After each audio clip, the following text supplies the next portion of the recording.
தேவ சமூகத்துக்கு நேராக நம்மை அர்ப்பணம் பண்ணுவோம். தேவனாகிய கர்த்தர் ஆண்டவரே, இப்படி வார்த்தைகளை கேட்கும்படி கடந்து வந்திருக்கிற பிள்ளைகளோடு கூட, வார்த்தைகளுக்காக ஆயத்தமாகிற பிள்ளைகளோடு கூட பேசும்படியாக உடைய சத்திய வசனங்கள் பிள்ளைகளுக்காக இறங்கி வரத்தக்கதாக அடியனை மறைத்து நீ பிள்ளைகளோடு வெளிப்படும்படியாக உடைய அன்பின் பாதத்தில் நாங்கள் அர்ப்பணம் பண்ணுகிறோம். இயேசு கிறிஸ்துவின் அதிகாரம் உள்ள நாமத்தில் தானே ஜெபிக்கிறோம். ஜீவனுள்ள எங்கள் பரிசுத்த பரம தகப்பனே, ஆமென். அல்லேலூயா.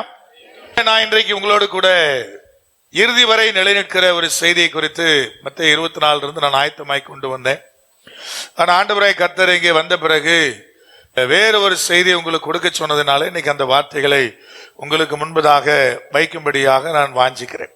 ஓசியா தீர்க்க தரிசன புஸ்தகம் 14ஆம் அதிகாரத்தினுடைய 4வது வசனத்தை யாராவது ஒரு வாசிக்கலாம். நான் அவர்களுடைய சீர்கேட்டை குணமாக்குவேன், அவர்களை மனப்பூர்வமாய் சிநேகிப்பேன், என் கோபம் அவர்களை விட்டு என்னாயிற்று, நீங்கிற்று என்று சொல்லுகிற தேவனுடைய வார்த்தை. ஆண்டவரை கர்த்தர் அழகா தெளிவாய் சொல்ற வார்த்தை, நான் அவளுடைய சீர்கேட்டை குணமாக்குவேன். இரண்டாவது, மனப்பூர்வமா சிநேகிப்பேன்.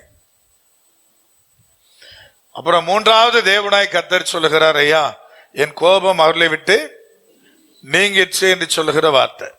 இப்போ கோபம் இருக்கிற வரைக்கும் எப்படி மனப்பூர்வமா சிநேகிப்பது என்கிற ஒரு பெரிய காரியம் இருக்கு இல்லையா? உலகத்துல வாழுகிற மனுஷருக்கும் அந்த போராட்டம் உண்டு. எல்லா பிள்ளைகளையும் ஒரே மாதம் சிநேகிப்பேன்னு சொல்லுவாங்க. சிறு வயதுல அந்த அன்பெல்லாம் பயங்கரமா காமிப்போம். அப்புறம் பெருசாக பெருசாக பிள்ளைகளுடைய சேட்டைகள், சில காரியங்கள் கீழ்ப்படியாத காரியத்தின் நிமித்தமாக அன்பு என்னாகும், அது கொஞ்சம் கொஞ்சமா மாறிட்டே இருக்கும், ஒரு வித்தியாசம் வந்துடும். இங்க தேவனாய் கர்த்தர் அழகா தெளிவா சொல்ற, மனப்பூர்வமா சிநேகிப்பேன்னா என்ன அர்த்தம்னு கேட்டீங்கன்னா, ஐயா ஏற்கனவே என்னால சிநேகிக்க முடியாத அளவு சீர்கெட்டு போன பிள்ளைகளாகத்தான் இந்த ஜனங்கள் இருக்கிறாங்க. சிநேகிக்க முடியாது. ஒருவேளை கர்த்தருக்கு முன்பதாக நீங்களும் நானும் ஒரு காலகட்டத்தில் அப்படிதான் இருந்தோம். இப்பவும் அப்படிதான் இருந்தீங்கன்னா நீங்க தான் மனம் திரும்பணும். இல்ல பிரதர் இப்போ ஒரு பெரிய மாற்றம் வந்திருக்குன்னு சொன்னீங்கன்னா கர்த்தருக்கு ஸ்தோத்திரம். இப்ப தேவனாய் கர்த்தர் சொல்றாரு, என்னால் மனப்பூர்வமா சிநேகிக்க முடியாத சீர்கேட்டோட தான் ஜனம் இருக்குது. ஆனா அந்த சீர்கேட்டை நான் என்ன செய்கிறேன்னு கேட்டீங்கன்னா குணமாக்குவேன் என்று தேவனாய் கர்த்தர் சொல்லுகிறார். சீர்கேட்டை மன்னிப்பேன்னு சொல்லல, என்ன சொல்றாரு, குணமாக்குவேன் சொல்லிட்டு தான் அடுத்த வரை மனப்பூர்வமா சிநேகிப்பேன். இப்ப பிரதர் கடந்த காலத்தினுடைய சீர்கேடு, நான் இதெல்லாம் இப்படி பண்ண பிரதர், அப்படி பண்ண பிரதர், இதெல்லாம் விரோதமா இருந்தது, இன்னைக்கு மனம் திரும்பி தேவனிடத்துல மன்னிப்பு கேட்டேன், அவர் என்ன மன்னிச்சுட்டார். ஆஹா, மன்னிப்பது வேற, குணமாக்குவது வேற. எனக்கு இந்த வார்த்தையை காண்பித்து தேவனாய் கர்த்தர் சொல்லும் போது, எப்ப அந்த வார்த்தையை கவனி அப்படின்னார். நம்ம பெரும்பாலும் குணமாக்குவேன் என்கிற வார்த்தையை என்ன செய்ய மாட்டோம், நம்ம கவனிக்க மாட்டோம். இந்த வார்த்தையை நான் உங்களுக்கு பிரசங்கிப்பதற்கு முன்பதாக கர்த்தர் எனக்கு அந்த வார்த்தையை காமிக்கும் போது ஆவியார் சொன்ன, கொஞ்சம் நெல்லு, அந்த குணமாக்குவேன்ற வார்த்தையை கவனினார். அப்ப சீர்கேட்டை மன்னிப்பேன்ல, பாவத்தை மன்னிப்பேன்ல, சீர்கேட்டை நான் குணமாக்குவேன், அப்புறம் மனப்பூர்வமா சிநேகிப்பேன், அப்புறம் என்னுடைய கோபம் என்ன செய்யும், நீங்கிடுச்சு என்று சொல்லுகிற வார்த்தை. குணமாக்கப்படுகிற வரை மன்னிப்பு கேட்டோன்னு முடிச்சு வச்சா பிரதர், பழைய காரியத்திலிருந்து ஒரு பெரிய மாற்றம் நமக்குள்ள வரணும்ல, அந்த மாற்றத்துக்கு தான் குணமாக்குவேன்ற வார்த்தையை பயன்படுத்துறார். அற்புதங்கள் அடையாளங்கள் குணமாக்குற வரங்கள் போட்டிருக்கு இல்லையா? அற்புதத்துக்கு அடையாளத்துக்கு நடுவுல, குணமாக்க வரத்துக்கு நடுவுல ஒரு பெரிய வித்தியாசம் இருக்கு இல்லையா? அற்புதம்னா என்ன செய்யும், அடையாளம்னா என்னது, அற்புதம்னா என்னது? ஃபர்ஸ்ட் ரெண்டையும் சேர்த்தான் பெரும்பாலும் பைபிள் எழுதியிருக்கும். அற்புதங்கள் அடையாளங்கள். அற்புதங்கள் என்பது நமக்கு நடக்க வேண்டியது, அடையாளங்கள் என்பது தேவன் நமக்கு காண்பிப்பது. அடையாளம் என்ன பிரதர், நீ கடைசி நாள்ல தான் வாழ்ற என்பதனுடைய அடையாளம் என்ன பிரதர், அங்க ஈரான் செஞ்சுக்கிட்டு இருக்கிற வேலை, அதான் என்னது உனக்கு அடையாளம். என்ன அடையாளம்? கடைசி நாட்கள்ல வாழுகிறோம் என்பதனுடைய அடையாளம். அப்ப நல்லா கவனிங்க, அடையாளம் என்பது தேவன் உங்களுக்கு எனக்கும் எச்சரிப்பாக, ஒருவேளை நாம் கடைபிடிக்க வேண்டிய சில காரியமாக அந்த அடையாளத்தை தேவன் காண்பிக்கிறார். பல அடையாளங்கள் உண்டு இல்லையா? பைபிள்ல கூட தேவன் இரக்கம் பாராட்டி அன்பு பாராட்டி கிதியோன் பல முறை கேட்டாலும் அவனுக்கு அடையாளத்தை என்ன பண்ணாரு, காண்பிச்சுக்கிட்டே இருந்தா. எனக்கு ஒரு அடையாளத்தை காண்பி, எனக்கு இப்படி காண்பி, இப்படி காண்பி, திரும்ப திரும்ப தேவன் அது அடையாளத்தை காமிச்சுக்கிட்டே இருந்தார். அற்புதம் என்பது அதுவல்ல. உடனடியா நமக்கு நடக்கிற அதிசயமான காரியங்கள், நோயில மற்ற காரியத்தில் நடக்கிற அற்புதம். அற்புதம் என்பது ஒரு செகண்ட்ல நடக்கக்கூடியது. குணமாக்குதல் என்பது என்ன செய்யாது, ஒரு செகண்ட்ல நடக்காது, அது கொஞ்சம் டைம் எடுக்கும். குணமாக்குற வரம் கிரியை செய்தன என்ன பிரதர், அந்த வியாதி தேவன்னா குணமாக்குவார், அது படிப்படியா நடக்கும். படிப்படியா நடக்கிற மாற்றம் தான் குணமாக்குற வரம் நமக்குள்ள செயல்படுவது. அற்புதம் என்ன பிரதர், உடனே நடக்கும் இல்லையா? கேன்சர் கட்டி அது உடனே மறையும். எப்படி பிரதர்? அது ரொம்ப ஆச்சரிய பிரகாரமான ஒன்றா இருக்கும். பிரதர் இப்படி முந்தின ஸ்கேன் காமிக்குது, அடுத்த ஸ்கேன்ல இல்ல, அதுக்கு பேர் என்னது? அதுக்கு பேர் அற்புதம். அது ரொம்ப ஆச்சரிய பிரகாரமானதா இருக்கும். ஆனா நமக்கு தேவன் குணமாக்குற அந்த வரத்தின் மூலமா நமக்குள்ள கிரியை செய்யறதுல நம்ம என்ன நினைச்சுக்கிட்டோம்னா, டாக்டர் செஞ்சாரு, மெடிசின் செஞ்சதுட்டு போயிருவோம். வழங்குதா இல்லையா?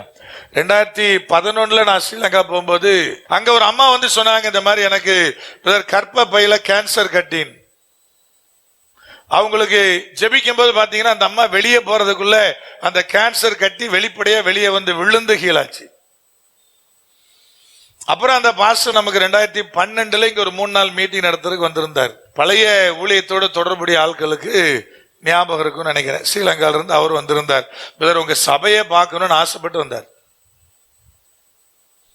நீங்க நடத்துற கூட்டம், உங்க ஊழியத்தை நான் வந்து பார்க்கணும். அவர் வேற இங்க சென்னையில வேற ஊழியம் கிடையாது, ஆனா அதுக்கு ஆசைப்பட்டு தான் வந்தார். அவ்வளவு கிரியைகள் நடக்கிறதே, அப்ப அந்த கிரியைகளை நானும் பார்க்கணும்னு ஆசைப்பட்டு வந்தார். நல்ல ஒரு தேவனுடைய மனுஷன் தான். இங்க தேவன் அவர் மூலமா சில காரியங்கள்லாம் அடையாளப்படுத்தினார் அந்த காலகட்டத்தில். அப்ப குணமாக்குற வரம், குணமாக்குதல் என்பது நமக்குள்ள வருகிற படிப்படியாய் வருகிற மாற்றம். ஒரு மனுஷனுக்குள்ள அந்த மாற்றம் என்பது பெரும்பாலும் படிப்படியாக தான் வருது. 99.9%.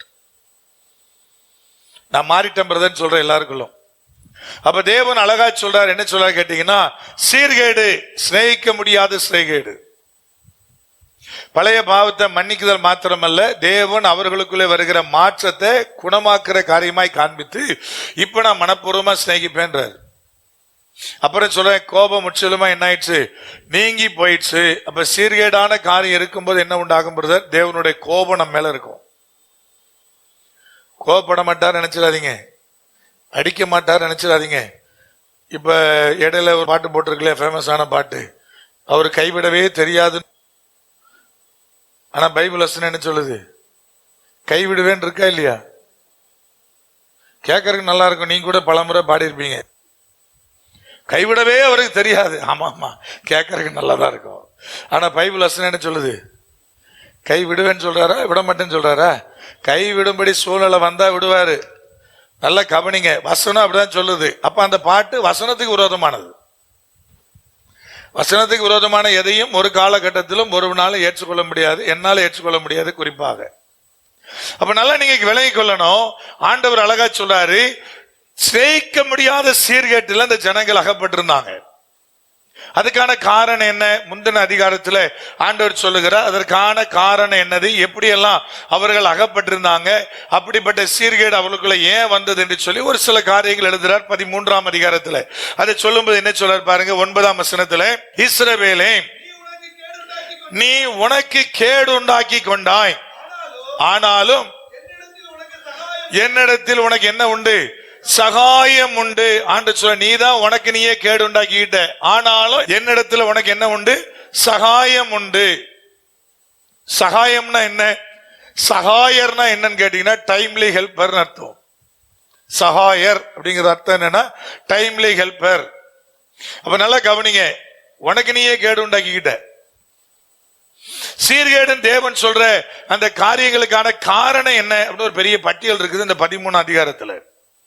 அப்புறம் அதுல இருந்து தேவன் எப்படி அதை குணமாக்குறாரு, எதை கொண்டு குணமாக்குறாரு, அப்புறம் குணமாக்கப்பட்ட பிறகு நடக்கிற ஆசீர்வாதம் என்ன என்பது இந்த 2 அதிகாரத்தில் இருக்கிற பெரிய பட்டியல். ஒருவேளை அதை முடிந்த அளவுக்கு சுருக்கமா உங்களுக்கு முன்பதாக வைக்கும்படி வாஞ்சிக்கிறேன். எப்படி ஒரு மனுஷன் தனக்கு தானே கேடு உண்டாக்குறான், அதுல பாருங்க என்ன சொல்றார். முதலாவது 5, 6ஆம் வசனங்கள், நான் உன்னை மகா வறட்சியான தேசமாகிய வனாந்தரத்தில் அறிந்து கொண்டேன், தங்களுக்கு இருந்த மேய்ச்சலினால் திருப்தியானார்கள், திருப்தியான பின்பு அவர்கள் இருதயம் என்ன ஆயிடுச்சு? மேட்டிமை ஆயிடுச்சு. தேவனாய் கர்த்தர் சொல்லுன வனாந்தரத்துல நான் தெரிந்து கொண்டேன், அங்கதான் அவனை அறிந்தேன். ஆண்டு எங்க தெரிந்து கொண்டாரு பிரதர்? கானானுக்குள்ள கூட்டிட்டு போன எல்லா மக்களையும் தேவன் எங்கதான் தெரிந்து கொண்டாரு? அந்த வனாந்தரத்துல தான் தெரிந்து கொண்டார். தேவன் அவளுக்கான மேய்ச்சலை கொடுத்தார். மேய்ப்பனா இருந்தார். தேவையான எல்லாத்தையும் கொடுத்தார். போஷாக்கான உணவை கொடுத்தாரு. தேவையான எல்லாவற்றையும் சந்தித்தாரு. அவர்கள் திருப்தியானார்கள். ஆனா திருப்தியான பின்பு என்ன வந்துச்சான்? இருதயம் மேட்டுமை ஆயிடுச்சு. திருப்தி ஆகிற வரைக்கும் பாத்தீங்கன்னா ஆண்டவரே ஆண்டவரே ஆண்டவரேம்மா. அப்புறம் எல்லாம் திருப்தியான பிறகு என்ன சொல்லுவான்னு கேட்டீங்கன்னா, ஐயா என்னுடைய பலன் என்னுடைய ஞானம், நான் மாத்திரம் அந்த காலத்திலே இந்த இடத்த வாங்கலன்னா கிருபியா ஆண்டு போட்டு உனக்கு பிச்சை நினைச்சுக்க பாரு. ஆண்டு என்ன பண்ணி அறிவை வாங்கிட்டு நினைக்காதான் பாரு. ஏன்னா உன்னை விட பெரிய ஞானவான்லாம் இருந்தான். அந்த ஞானவானும் சம்பாதிச்ச நிறைய பேருக்கு இன்வெஸ்ட் பண்ண தெரியல. சிலருக்கு இன்வெஸ்ட் பண்ணியே காணாம போயிடுச்சு. எங்க பண்ணன்னு தெரியல. அப்ப பிரதர் நல்லா இருக்கிறோம் நினைச்சீங்கன்னா கர்த்தர் சொல்வார், நான் உனக்கு கொடுத்த ஈவும் பாரு. அப்ப என்னுடைய ஞானம், என்னுடைய பலன், என்னுடைய காரியம் என்று நீ ஒரு காலத்துல நினையாதே என்பது தேவனாகிய கர்த்தர் உரைக்கிற வார்த்தையா இருக்கிறது. தேவனாய் கர்த்தர் உரைக்கிற வார்த்தையாக அது காணப்படுகிறது. நல்ல விளங்கி கொள்ளுங்க. இத புரியுதா இல்லையா? அப்ப என்னுடைய ஞானம் சொல்லாதீங்க. திருப்தியான பிறகு உண்டாகிற மேட்டிமை. கர்த்தர் ஆசீர்வதிச்ச பிறகு பேச்சு மாறிடும், நடக்க மாறிடும், செயல்பாடுகள் மாறிடும். இதற்கு நல்ல உதாரணம் யார் கேட்டீங்கன்னா உசியா ராஜா தான். வாசிக்கலாமா? 2 நாளாகமம் 26:16 என்ன சொல்லுது பாருங்க. அவன் பலப்பட்ட போது தனக்கு கேடுண்டாக்கு மட்டும் அவனுடைய மனம் மேட்டிமையாகி தன் தேவனாகிய கர்த்தருக்கு விரோதமாக மீறுதல் செய்து தூப பீடத்தின் மேல் தூபம் காட்ட கர்த்தருடைய ஆலயத்துக்குள் பிரவேசித்தான். வசனம் சொல்லுது, அவன் பலப்பட்ட போது. இந்த பலப்பட்ட பிறகு அவனுடைய மனம் பாருங்க, அது அப்படியே பாத்தீங்கன்னா மேட்டிமை ஆகிட்டே இருக்குது. கேடு உண்டாகிற வரைக்கும் அது மேட்டிமை ஆகுது. ஒரே நாள் நடக்கக்கூடியது இல்லை. விளைவு என்ன பிரதர்? அந்த பெருமையை கொண்டே சர்ச்சில் காமிச்சான், சபையில காமிச்சான், ஆலயத்துக்குள்ள போய் காமிச்சான். அப்ப பிரதர் சாதாரணமா இருக்கும்போது கம்முன்னு அடக்க ஒடுக்கமா சபைக்கு போவான் வருவான், ஆலயத்துக்கு போவான் வருவான். கொஞ்சம் பணம் ஏறிட்டுன்னா அவ்வளவு பகட்டையும் எங்கொண்டே காமிப்பான், ஆலயத்திலுண்டே காமிப்பான். அதுக்கு பிறகு எலெக்ஷன் நிக்கலான்னு தோணும், செக்ரட்டரி ஆகலான்னு தோணும், ட்ரெஸரர் ஆகலான்னு தோணும், டிசி ஆகலாம், பிசி ஆகலாம், என்னென்னமோ தோணும். பாரம்பரிய சபைகளுக்கு போகிற ஆட்களுக்கு தெரியும். இப்ப நான் சொன்ன உடனே நீங்க சிலரை கூட என்ன பண்ணிடுவீங்கன்னா மனசுக்கு முன்னாடி கொண்டு வந்துருவீங்க, ஆமாயா இவன் அப்படிதான் போனான். அப்ப என்ன பிரதர்? மனம் மேட்டிமை ஆகிறது எப்ப பிரதர்? திருப்தியான பின்பு, ஆசீர்வதிக்கப்பட்ட பின்பு, பலப்பட்ட பின்பு. கர்த்தர் என்ன சொல்றாரு? கடைசி வரை ஒரு மாசம் எளிமையா இருக்கிறான் பாருங்க. கர்த்தர் எவ்வளவு ஆசீர்வதித்தாலும் எவ்வளவு மென்மையான காரியத்துக்குள்ள வச்சாலும் ஒரு எளிமையா இருக்கிறான் பாத்தீங்களா? அவனைதான் தேவனாய் கர்த்தர் ஆசீர்வதிப்பார். வசனம் தான் சொல்லுது. இப்ப மன மேட்டிமை ஆக முடியாது. மன மேட்டிமை ஆனா சிக்கல் வந்துடும். தேவனாய் கர்த்தர் அழகா தெளிவா சொல்றாரு. அப்ப பிரதர் கடைசி வரை தாழ்மை உள்ளவன் யாரு? அடுத்த ஒரு கொஸ்டின் வருது இல்லையா? ஏன்ட்டு ஒருத்தர் சொன்னாரு, பிரதர் அந்த ஊழியக்காரர் ரொம்ப தாழ்மை உள்ளவன்னாரு. எப்படிங்க கண்டுபிடிச்சிங்க? என்ன அவர் பேண்ட் போடுறாரு, ஷர்ட் போடுறாரு, இன் பண்ண மாட்டேங்கிறாருனாரு. இது பெரிய கண்டுபிடிப்பு இல்லையா? இன்னொருத்தர் சொன்னார் தலையை இப்படிதான் சீவி இருக்கிறாருனாரு. நம்ம ஆளுங்கெல்லாம் பெரிய கண்டுபிடிப்புல பெரிய ஆள்கள். அதுதான் எளிமையினுடைய அடையாளம் போல இல்லையா? ஷூ போடாம செருப்பு போடுறாரு. அடேப்பா, பைபிள் என்ன சொல்லுதுன்னா அப்படிலாம் சொல்லல. எவனொருவன் எல்லாத்தையும் சரிசமமா பழக முடியுதோ அவன் தான் யாரு? அவ்வளவு, அவன் தான் யாரு? எளிமையானவன். யாரை ஈஸியா ரீச் பண்ண முடியுதோ அவன் தான் எளிமையானவன். என்னங்க, சிலருக்கு லேசா கொஞ்சம் ஒரு ஊழியத்துல ஒரு காரியம் வந்துட்டாலே அதுக்கு பிறகு போன் எடுக்க மாட்டாங்க இல்லையா? அதுக்கு பிறகு அசிஸ்டன்ட் வந்துருவாங்க. அப்புறம் அசிஸ்டன்ட் தான் நினைச்சுவாங்க, போன் எடுப்பாங்க, ஐயாட்ட சொல்றேம்பாங்க. ஐயா ரொம்ப டிஸ்டன்ஸ்ல போயிடுறாரு, ரொம்ப தொலை தூரத்துக்கு தொடர்பு எல்லைக்கு எங்க போயிடுவாரு? வெளியே போயிடுவாரு. ஐயா ஏன் பிரதர்?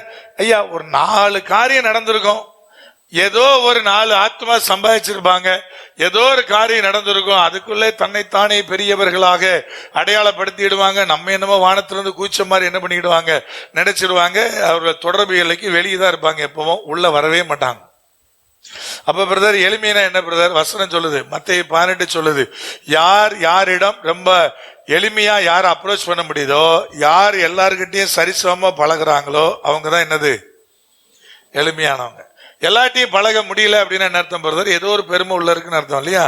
ஒண்ணு பண பெருமையா இருக்கும், அல்லது ஜாதி பெருமையா இருக்கும், அல்லது அழகுன்ற பெருமையா இருக்கும், அல்லது நான் ஆம்பளைன்ற பெருமையா இருக்கும். இப்ப இன்னொன்னு வர சேர்க்கணும், பொம்பளைன்ற பெருமையா இருக்கும். அது மாதிரி புதுசா இருக்கு. நான் கலரு என்னென்ன பெருமைலாம் இருக்கு இல்லையா நாட்டுல. நான் படிச்சவன், அவ படிக்காதவா, எல்லா பெருமையும் உள்ள என்ன பண்ணிடுது வந்து உள்ள வருது. அதனால என்ன செய்ய முடியல பிரதர்? சிலர்கிட்ட பழக முடியுது, சிலர்கிட்ட பழக முடியல. சில வீட்டுக்குள்ள போக முடியுது, சில வீட்டுக்குள்ள என்ன செய்ய முடியல, போக முடியல. சில வீட்டுல சாப்பிட முடியுது, சில வீட்டுல இன்னும் என்ன செய்ய முடியல, சாப்பிட முடியல.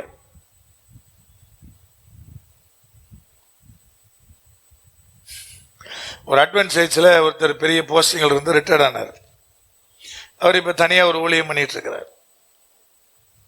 பேர்லாம் சொல்ல விரும்பல. அப்ப எங்க உறவினருடைய அடக்க ஆராதனை நடந்ததுல ஒருத்தர் குழி தோண்டிக்கிட்டு இருந்தான். அப்ப முந்தின நாள் இருந்தேன், நைட்டு விடிய விடிய பாத்தீங்கன்னா குழி தோன்றதுக்கு அவங்ககிட்ட வேலை வாங்கிட்டு அங்க போய் நின்றுகிட்டு இருந்தேன். அப்ப அவங்ககிட்ட பேசும்போது சொன்னா, நான் அட்வான்ஸ் சர்ச்சுன்னா. சரியா, எந்த சர்ச்சுன்னு? நான் இந்த சர்ச்சுன்னா. அப்படி சொல்லும்போது சொன்னா, நான் கேட்டேன் இவரை தெரியுமான்னு கேட்டேன். ஏன்னா அவர் அந்த ஏரியாவில் தான் இருக்கிறார். உடனே சொன்னா தெரியும் எல்லாம் சொல்லிட்டு ராத்த சொன்னா, எவ்வளவுதான் இருந்தாலும் எங்க வீட்டுல தண்ணி குடிக்க மாட்டார் தெரியுமா அவரு அப்படின்னா. அப்ப நான் உடனே கிண்டலா சிரிச்சுட்டே கேட்டேன், அப்ப டீ குடிப்பாரா அப்படின்னு. ஏங்க தண்ணியே குடிக்க மாட்டாருங்கிற பிறகு டீ குடிப்பாரான்னு கேக்குறீங்க. ஏன்னா இப்ப அவன் என்ன நினைக்கிறான்னு கேட்டா, நான் இந்த கல்ற தோட்டத்துல குழி தோன்ற வேலை செய்யறேன், அதனால அவர் பாசு தான் பெரிய லெவல்ல ஊழியெல்லாம் பண்றாங்க தான், ஆனா என் வீட்டுல அவரால் என்ன செய்ய முடியாது, தண்ணி குடிக்க முடியாது. அப்ப ஏன் அப்படின்னு நினைக்கிறீங்கன்னு கேட்டேன். நீ கஷ்டப்படுன்னு நினைக்கிறா? இல்லங்க, அவர் வேற ஜாதி, நான் வேற ஜாதின்னா. இப்ப அவனுக்கு அந்த ஃபீல் இருக்குல்ல. என் வீட்டுக்கு வராரு, எங்க சபைக்கு ஊழியம் பண்ண வராரு, ஆனா என் வீட்டுல அவர் என்ன செய்ய மாட்டாரு, தண்ணி குடிக்க மாட்டார்னு ஒரு ஃபீல் இருக்குல்ல. ஆண்டவர் அதான் சொல்றாரு, இதான் பெருமையினுடைய அடையாளம். ட்ரெஸ்ஸை பார்த்து, தலைச்சீவி இருக்கிறத பார்த்து, செருப்பு போட்டிருக்கிறத பார்த்து நீங்க சிலர் என்ன பண்ணிடக்கூடாதுன்னா, ஐயோ ரொம்ப எளிமையானவங்கன்னு சொல்லிடக்கூடாது. உங்களால முடிஞ்சா ரீச் பண்ணி பாருங்க, உங்களால முடிஞ்சா அவங்கள கான்டாக்ட் பண்ணி பாருங்க, அல்லது அவங்கள மீட் பண்ணி பாருங்க, அல்லது அவங்ககிட்ட போய் அப்பாயின்மெண்ட் வாங்கி பாருங்க. ஏதாவது விளங்குதா இல்லையா? என்கிட்ட 2 ஊழியக்காரர் ஒரு நாள் சொன்னார், பிரதர் இவரு பரவாயில்ல பிரதர், அவர் அப்படின்னார். நான் சொன்னேன், இல்ல பிரதர் அவர் தான் எளிமையானவர், அவரை நீங்க ஈஸியா போய் என்ன பண்ணலாம்னா அப்ரோச் பண்ணலாம். வேணா சொல்றேன், நான் கூட சொல்றேன், தாரேன். நான் ஊழியக்காரனாவே இருந்தா கூட இந்த பர்டிகுலர் ஊழிய காட்டு அப்பாயின்மெண்ட் கூட என்ன செய்ய முடியாது, வாங்க முடியாது. ஆனா நான் வாங்கி தரேன், அவர்கிட்ட பாக்குறீங்களா, போலாமா அப்படின்னு. கோட்டை வச்சு, உடுத்தி இருக்கிற உடையை வச்சு இவர் எளிமையானவர். தாழ்மை என்பது என்ன பிரதர்? ஆண்டு அழகா சொல்லார், உங்களால எல்லாத்தையும் எந்த இடத்திலும் எப்பொழுதோ சரிசமமா பேச முடியணும், அவங்க வீட்டுக்கு போக முடியணும், முடிஞ்சா அவங்க வீட்டுல தங்க முடியணும். ஐயா ஒரு நாள் நீங்க ஸ்டார் ஹோட்டல்ல கூட தங்கலாம், ஆனா அடுத்த நாள் தேவநாய் கத்தர் அந்த வீடு தான் வச்சிருந்தா அங்க என்ன செய்யணும்? ஒரு நாள் ஸ்டார் ஹோட்டல்ல கத்தர் தங்க வைப்பாரு, அழகா கத்தர் கூட்டிட்டு போவாரு, அட்டாச்சு ஸ்விம்மிங் பூல் இருக்கிற மாதிரி ரூம் தருவாரு, என்னங்க எல்லாம் தருவாரு. அடுத்த நாள் எங்க கொண்டே தங்க வைப்பாரு? கரண்ட் இல்லாத ஒரு ஆதிவாசி கிராமத்துல ஒரு ஆதிவாசி வீட்டுல வந்து தங்க வைப்பாரு. அங்க போய் என்ன செய்யணும்? அங்க போய் தங்கணும்ல. கடந்த பிப்ரவரி 2ஆம் தேதி ஒரு ஆலயத்தை குஜராத்ல பிரவேசம் பண்ணிட்டு வந்தோம். என் கூட வந்து 2 சகோதரி இருக்கிறாங்க. அவங்களுடைய வழக்கத்தின்படி தட்டப்பட்டெல்லாம் அங்க ஒருத்தர் அவரோட ஆட்டெல்லாம் கொடுத்து வெட்டி நம்ம விருந்து போட்டிருந்தாங்க. ஆனா என்னன்னா ஆடை தோளோட வெட்டி உள்ள போட்டிருந்தான். ஆடை எப்படி இருந்தா தோளோட வெட்டி உள்ள போட்டிருந்தான். நான் பிரதர்ட்ட சொன்னேன், பிரதர் சாப்பிடுங்க, நைஸா தோலை மட்டும் விலைக்கு வச்சிருங்க, அவனுக்கு செமிச்சிடும், நமக்கு செமிக்காது. பிறகு நம்ம இங்க இருந்து 2 நாள் கழிச்சு எங்க வேண்டியிருக்கு, சென்னை திரும்ப வேண்டியிருக்கு, அதனால ரொம்ப கேர்ஃபுல்லா இருங்க, சாப்பிடும் போது கொஞ்சம் தோலை மட்டும் விலைக்கிருங்க. இப்படிலாம் சில பிரச்சனை வந்தாலும் அங்க என்ன செய்யணும், சாப்பிட்டு தானே ஆகணும். அதுக்கு முன்னாடி ஜார்க்கண்ட் ஒரு முறை போகும்போது அவங்க கோழி விருந்து, கோழிக்குள்ள பாத்தீங்கன்னா கோழி நகத்துல இருந்து, கோழியோட மூக்குல இருந்து, கோழியோட குடலை கூட கிளீன் பண்ணி உள்ள போட்டிருந்தான். அது நீங்க சாப்பிடணும். நான் யார் தெரியுமா? போன மாசம் நான் எங்க தங்கியிருந்தேன் தெரியுமா? அந்த ஸ்டார் ஹோட்டல்ல தங்கியிருந்தேன். இன்னைக்கு நீ எனக்கு இந்த ஃபுட்டை தரியான்னு கேட்க கூடாது. அவன் தான் கர்த்தராலே ஆசீர்வதிக்கப்படுவான். அவன் தான் மேட்டிமை இல்லாதவனை. தாழ்மைனா என்னன்னு முதல்ல தெரியணும். மனுஷன் தனக்கு தானே கேடு உண்டாக்குறான். எப்படி பிரதர்? அவன் திருப்தியான பின்பு, அவன் பலப்பட்ட பின்பு அவனுக்குள்ளே உண்டாகிற பெருமை, அவனுக்குள்ளே உண்டாகிறதான பெருமை அது என்னைக்கும் அழிவுதான். கர்த்தர் முதல் அதை அடையாளப்படுத்துறார். இரண்டாவது ஒன்னு சொல்றார் பாருங்க, வாசிக்கலாம். இப்பொழுது யாராவது ஒருவர் 10-11 வசனம். எனக்கு ராஜாவையும் அதிபதிகளையும் ஏற்படுத்த வேண்டும் என்றாயே, இப்போதும் உம்முடைய எல்லா பட்டணங்களிலும் உன்னுடைய ரட்சிக்கிற ராஜா எங்கே? உன் நியாயாதிபதிகள் எங்கே? நான் கோபத்திலே உனக்கு ராஜாவை கொடுத்தேன், உக்கிரத்திலே அவரை நான் எடுத்துக்கிட்டேன். ஆண்டு சில தனக்கு தானே கேடு உண்டாக்குற. இரண்டாவது எப்படி கேட்டீங்கன்னா, நல்லா கவனிங்க, எனக்கு இது வேண்டும் என்று பிடிவாதம் பிடித்து தேவனிடத்தில் கேட்டு பெறுவது. இதை விளங்கிட்டா இல்லையா? ஒரு அம்மா சொன்னாங்க, ஒரு ஆண் பிள்ளை ஒரு பெண் பிள்ளை 2 பிள்ளை பிறந்துச்சு. 3வது ஒரு ஆண் பிள்ளை வேணும்னு ஆண்டவர்கிட்ட போராடி கேட்டேன். கர்த்தர் கொடுத்தாரு. ஆனா 3வது பிள்ளைய வச்சுட்டு காலம் ஃபுல்லா எனக்கு வேதனை. கர்த்தரிடத்துல போராடி கேட்பது. நீங்க ஒண்ணு கேட்க கூடாது. யாக்கோபு கேட்கலையா பிரதர்? யாக்கோபு என்ன கேட்டா தெரியுமா? என்னை மன்னிங்கிறது தான் போராடினாரு. நான் எத்தனா இருக்கிறேன் என்னை மாற்றும் தான் போராடினாரு. நான் யாக்கோபா இருக்கிற என்னை இஸ்ரவேலாய் மாற்றும் என்பதா அந்த போராடி ஜெபித்ததனுடைய காரியமே தவிர எனக்கு இதைத்தான்னு கேட்கல. நீங்க விளங்கி கொள்ளணும். கர்த்தரிடத்துல கேட்கணும்னா பிரதர் என்ன கேட்கணும் பிரதர்? ரட்சிப்புக்காக போராடுங்க, பரிசுத்தத்துக்காக போராடுங்க, கர்த்தருக்குள்ளே வாழுகிற வாழ்க்கைக்காக போராடுங்க. அதுல எல்லாம் நமக்கு போராடி ஜெபிக்கிற ஜெபம் வராது. ஓசியா தீர்க்கதரிசி அழுது தேவனை நோக்கி கெஞ்சினா, என்னை மாற்றும் என்று கெஞ்சினா. ஓசியா 12 ஓசியா தீர்க்கதரிசி நம்ம நினைக்கிறோம், யாராவது சங்கத்தை கேட்டுட்டு தப்பா நினைக்காதீங்க, ஆண்டவரேன்னு சொல்லி போராடி கேட்டா கர்த்தர் கொடுப்பார். இங்க அதான் சொன்னார். கேட்டல, நான் மனப்பூர்வமா கொடுக்கல, என் கோபத்துல கொடுத்தேன். அடுத்த வரை என்னது? என் உக்கரத்தில் எடுத்துக்கிட்டேன். இப்ப உன்னை ரட்சிக்கிற ராஜாக்கள் எங்கே? பட்டணந்தோறும் போ, எல்லா இடத்திலும் தேடு, ஒரு இடத்திலாவது ஒரு மணியா நீ கண்டுபிடி. நீ தானே கேட்ட. அப்ப நான் மனப்பூர்வமாய் தேவன் எனக்கு என்ன தருகிறாரோ அதான் ஆசீர்வாதம். அந்த மனப்பூர்வமா இல்லாம நீங்க போராடி தேவனிடத்துல மல்லு கட்டினீங்கன்னா அது உங்களுக்கு ஆசீர்வாதமாக அமையாது என்பதை இருதயத்துல கரெக்டா புரிஞ்சுங்க. போராடி கேட்பதில்லை பிரதர், இப்படிதான் இருக்கணும், இதுதான் என்னுடைய நெடுநாள் ஆம்பிஷன், இதுதான் நீங்கன்னா அந்த தொழிலும் ஆசீர்வாதத்தை பார்க்க முடியாது, வேற எதுல ஆசீர்வாதத்தை பார்க்க முடியாது. ஆனா கர்த்தர் கொடுத்த தொழில் சாதாரணமான காயலாங்கடையா இருந்தாலும் கர்த்தர் அதை ஆசீர்வதிப்பார். ஆனா அது அவர் தரணும், அது அவர் தரணும்.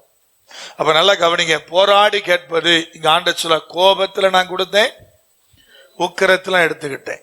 இப்ப எங்கேயும் அப்படியே திரும்பி உங்ககிட்ட வரேன். உங்க பிள்ளை உங்ககிட்ட போராடி கேக்குது, நீங்க வச்சு தொலைன்னு கொடுப்பீங்களா, அன்போட கொடுப்பீங்களான்னு ஒரு கொஸ்டின் இருக்கு இல்லையா? என்ன சொல்லுவீங்க?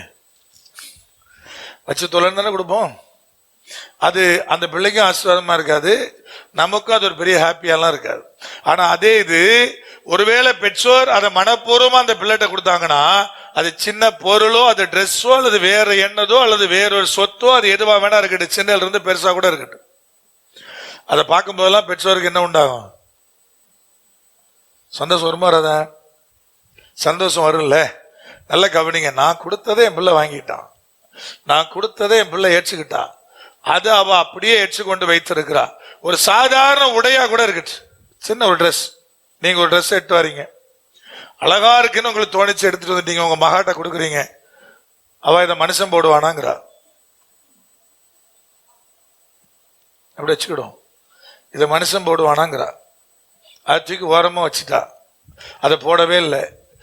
என்ன உங்களுக்கு எப்படி பயங்கர ஹாப்பியா இருக்குமா? என்னங்க, அது எது பிடிக்குதோ பிடிக்கலையோ, அதை வாங்கி நல்லா இருக்குப்பா நல்லா இருக்குமான்னு வச்சுக்கிட்டா, அதை அவ போடுறா. அதை போடும் போதெல்லாம் உங்களுக்கு என்ன உண்டாகும்? சந்தோஷம் உண்டாகுமா? ஒரு மகிழ்ச்சி உண்டாகுமா? நல்ல விலைக்கு கொள்ளுங்க. அதே தான் ஆண்டவரும். என் பிள்ளைக்கு கொடுத்தேன், அவ ஏற்றுக்கிட்டா. இது எனக்கு சித்தம்னு சொன்னேன், அதை அப்படியே அவ ஏற்றுக்கிட்டா. இதுதான் உனக்கு நான் வைத்திருக்கிற பாதைன்னு சொன்னேன். என் மகளுக்கு பிடிக்காதுதான், என் மகனுக்கு பிடிக்காதுதான். ஆனா அதை அப்படியே அவன் ஏற்றுக்கொண்டான்னா தேவன் மகிழ்ச்சி அடைவான். இப்ப கோபத்துல கொடுத்தே உக்கரத்தில் எடுத்துக்கொண்டேன்னு என்னன்னு கேட்டீங்கன்னா, பிடிவாதமாய் நான் தேவனிடத்திலே மன்றாடுவது. அப்ப எப்பொழுதும் நான் சொல்ற வழக்கம் உண்டு. அப்ப கர்த்தர்ட்ட கேட்கறதுக்கு எனக்கு உரிமை இல்லையா பிரதர்? உரிமை உண்டு. ஆண்டவரே, இது என்னுடைய ஆசை, உம்மிட்ட சொல்லிட்டேன், ஆனாலும் உமது சித்தம்னு சொல்ல தெரியணும். அதை கர்த்தர் வேண்டான்னு சொன்னா ஏற்றுக்கொள்ளுகிற மனநிலை வரணும். நான் சொல்லிட்டேன் என் ஆசை ஆண்டவரேன்னு சொல்லிட்டேன், கர்த்தர் சொல்லிட்டாரு வேண்டான்ட்டாரு, நான் என்ன செய்யணும்? அதை ஏற்றுக்கொள்ளணும்ல. அதை வேண்டான்னு சொல்லிட்டாரு, ஏற்றுக்கொள்ளணும்ல. நல்ல கவனிங்க. இதுதான் பிரதர், இது என் சென்டிமெண்ட் பிரதர், எனக்கு இது இப்படி பிரதர். வாழ்க்கையில நிறைய காரியத்தை சென்டிமெண்ட் பிரதர், இது எனக்கு பிரதர், என் ஆசை பிரதர், மொத வாங்கினது பிரதர். கர்த்தர் அடுத்தடுத்த கட்டத்துக்குள்ள கொண்டு வந்தா அதை நோக்கி நகர தெரியணும். எது தேவன் நியமிச்சிருக்கிறாரோ அதை நோக்கி வரணும். ஒரே பிடிவாதம், இதுதான் பிரதர், இதுதான் பிரதர், எனக்கு மாப்பிள்ளை இப்படிதான் வேணும், செய்யவே முடியாது. பொண்ணு இப்படி வேணும் பிரதர், செய்யவே முடியாது. ஏற்கனவே கல்யாணம் பண்ணவங்கிட்ட போய் கேளுங்க, நீங்க நினைச்ச மாதிரிதான் பொண்ணு உன் மனைவி இருக்கிறாளா, நீங்க நினைச்ச மாதிரிதான் உன் ஹஸ்பண்ட் இருக்கிறாரான்னு கேளுங்க. எனக்கு தெரிஞ்சு ஒரு வீட்லயும் இருக்காது. என்னங்க, அவங்க எல்லாம் வாழதான் செய்யறாங்க, ஒரு வீட்லயும் இருக்காது. அப்ப பிரதர் எல்லாத்திலையும் பிடிவாதம், எல்லாத்திலும் இது இப்படித்தான் இருக்கணும், இப்படித்தான் இருக்கணும், இப்படித்தான் இருக்கணும், இதை விட்டு மாற முடியாது. என்கிட்ட ஒரு அம்மா சொன்னாங்க, பிரதர் மருமகன் தேடிட்டு இருக்கிறாங்க, 30 வயசு ஆயிடுச்சு, 29 இருந்தா பரவாயில்ல, 30 ஆயிடுச்சு. நாங்க இப்ப 29க்கு 30க்கு ஒரு 400 கிலோமீட்டர் தூரம் இருக்கா?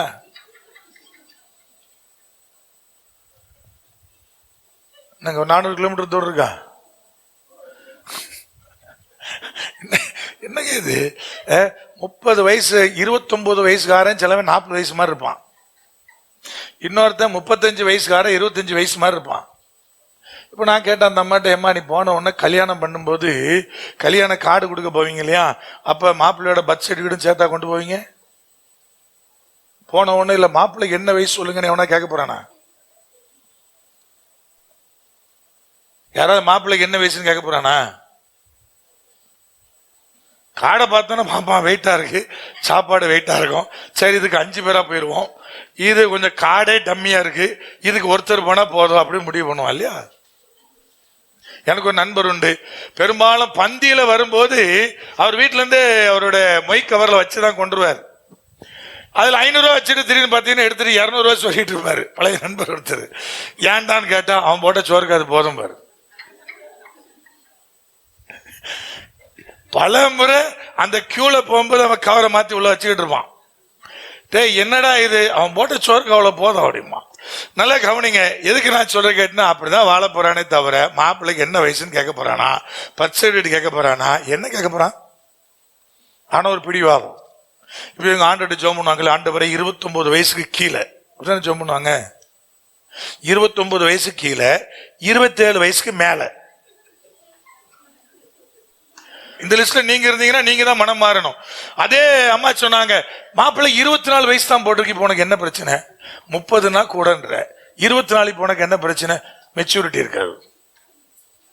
ஏங்க சிலவனுக்கு 18 வயசுல சூப்பர் மெச்சூரிட்டி இருக்கும், இன்னொரு கணிக்கு 70 வயசு கிழவனா இருப்பான், மெச்சூரிட்டி இருக்காது. இவனுக்கு வயசு தான் ஏறு இருக்க தவிர மண்டையில மூலங்கிறது என்ன செய்யாது, கிடையவே கிடையாது. 70 வயசு ஆயிடுச்சியா, இன்னும் மெச்சூரிட்டின்னு ஒண்ணுமே இல்லையா? 18 வயசு பையன் அவ்வளவு மெச்சூரிட்டியா இருக்கான், 24 மெச்சூரிட்டி இருக்காராம். அப்ப நான் இப்ப நான் சொல்றேன், இப்ப அந்த அம்மா எப்படி ஜெபம் பண்ணும்? ஆண்டவரே 27 வயசுக்கு மேல, 29 வயசுக்கு கீழே. நாங்க எல்லாம் ஒரு மாதிரியே பாக்குறீங்க. இப்ப இந்த மாதிரி பைத்தியார்த்தனமான ஆண்டெல்லாம் ஜெபம் பண்ணா கர்த்தர் சொல்லுவாரு, டேய் சில நேரத்துல கோபத்துல கொடுப்பேன், அப்புறம் திடீர்னு ஒரு நாள் உக்கரம் வரும், டபால் தூக்கிடுவேன் பாரு. என்னங்க இப்ப தூக்கணும் நினைச்சிய ஒண்ணும் செய்ய முடியாது. அப்ப என்ன செய்யணும்? தேவனாய் பாட்டியம்மா ரொம்ப தெளிவா இருக்காங்க, ஒண்ணும் பண்ண முடியாது. நல்லா கவனிங்க. அப்ப என்ன செய்யணும்? ஆண்டவர் அழகா சொல்றாரு, தனக்கு தானே கேடு எப்படி வருது? ஒண்ணு மேட்டு மீனால வருது, பலப்பட்ட போது வருது. ஆண்டவர் சொல்றாரு, ஐயா கர்த்தர் சகாயம் செய்ய முடியாம, தேவனாய் கர்த்தர் சிநேகிக்க முடியாம ஒரு பெரிய சீர்கேடு எப்படி வந்துச்சு பிரதர்? பெருமையினால வந்தது, இப்ப இவனுடைய பிடிவாதத்தினால வந்தது. ஆண்டிடத்துல போராடுகிற, எனக்கு இதுதான் வேணும்னு கேட்கிற அந்த பிடிவாதத்தினால வந்தது. என்னைக்குமே இதுதான் வேணும்னு கேட்கவே கேட்காதீங்க. அதுதான் உங்க வாழ்க்கையில ஆசீர்வாதம். நான் கேட்டதே இல்லை, நான் ஆசீர்வாதமா தான் இருக்கேன். எனக்கு இதுனாலும் ஓகே, அதனாலும் ஓகே. இதை வித்தாலும் கவலை இல்லை, வாங்கினாலும் கவலை இல்லை. வாங்கினாலும் பேஸ்புக்ல வராது, இன்ஸ்டால வராது, வித்தாலும் வராது. என்னதான் விளங்குதா இல்லையா? அது காரா இருக்கட்டு எதுக்கும் கவலையே இல்லை. பைக்கு வித்துட்டோம், அதை பத்தியும் கவலை இல்லை. வாங்கினாலும் சந்தோஷம் இல்லை, வித்தாலும் என்ன இல்லை, கவலை இல்லை. தேவன் என்னை எவ்வளி நடத்துகிறாரோ அவ்வழி போக ஆயத்தமா இருக்கிறேன். புரியும் நினைக்கிறேன். அப்ப தேவனாய் கர்த்தர் அழகா தெளிவா சொல்றாரு. அப்ப நம்முடைய வாழ்க்கையில சீர்கேட்டுக்கான காரணம் என்னன்னா, கர்த்தர் சொல்ல நீதான்றாரு இங்க சொல்லப்படுது. இன்னொரு அடுத்த ஒண்ணு சொல்றாரு பாருங்க, வாசிக்கலாமா? இப்ப யாராவது ஒருவர் 13ஆம் வசனம், பிரசவ ஸ்திரீயின் வேதனை அவனுக்கு வரும், அவன் விவேகமில்லாத பிள்ளை, பேறு காலம் மட்டும் அவன் நிற்கவில்லை. ஆண்டவர் சொல்றார், ஐயா குறித்த காலம் வருவதற்கு முன்பதாக படுகிற அந்த காரியம் மனுஷனுடைய வாழ்க்கையில கேடு உண்டாகும். பேர்காலம் வரைக்கும் வெயிட் பண்ணோம். எனக்கு ஒரு நண்பர் இருந்தார், அவர் திடீர்னு கல்யாணமே பண்ண மாட்டேன்னு இருந்தாரு. திடீர்னு அவருக்கு ஊழியத்துக்கு வரணும்னு ஒரு ஆசை ஆயிட்டு. உடனே மிஷினரி ஸ்தாபனத்தில் போய் கேட்டார். அவங்க சொன்னாங்க, நீ கல்யாணம் பண்ணா நான் மிஷினரியா எடுத்துக்கிறேன். நாங்க உடனே நேரா போனாரு, தெரிஞ்ச ஆள்கிட்ட சொன்னாரு, ஏதோ ஒண்ணு கழுதைய குதிரையை கொண்டு வாங்க, நான் தாலி கட்டுறேன். இப்ப நான் தாலி கட்ட ரெடி. பொண்ணே பார்க்கல, தேடவும் உள்ள, நேரா கல்யாணத்துக்கு போயிட்டாரு. அவர் நோக்கம் என்ன? இப்ப நான் மிஷினரியா போனோம், அதுக்கு தடையா இருக்கிறது என்னது? சரி, கல்யாணம் பண்ணியாச்சு, போய் ஊழியத்துக்கு போயாச்சு.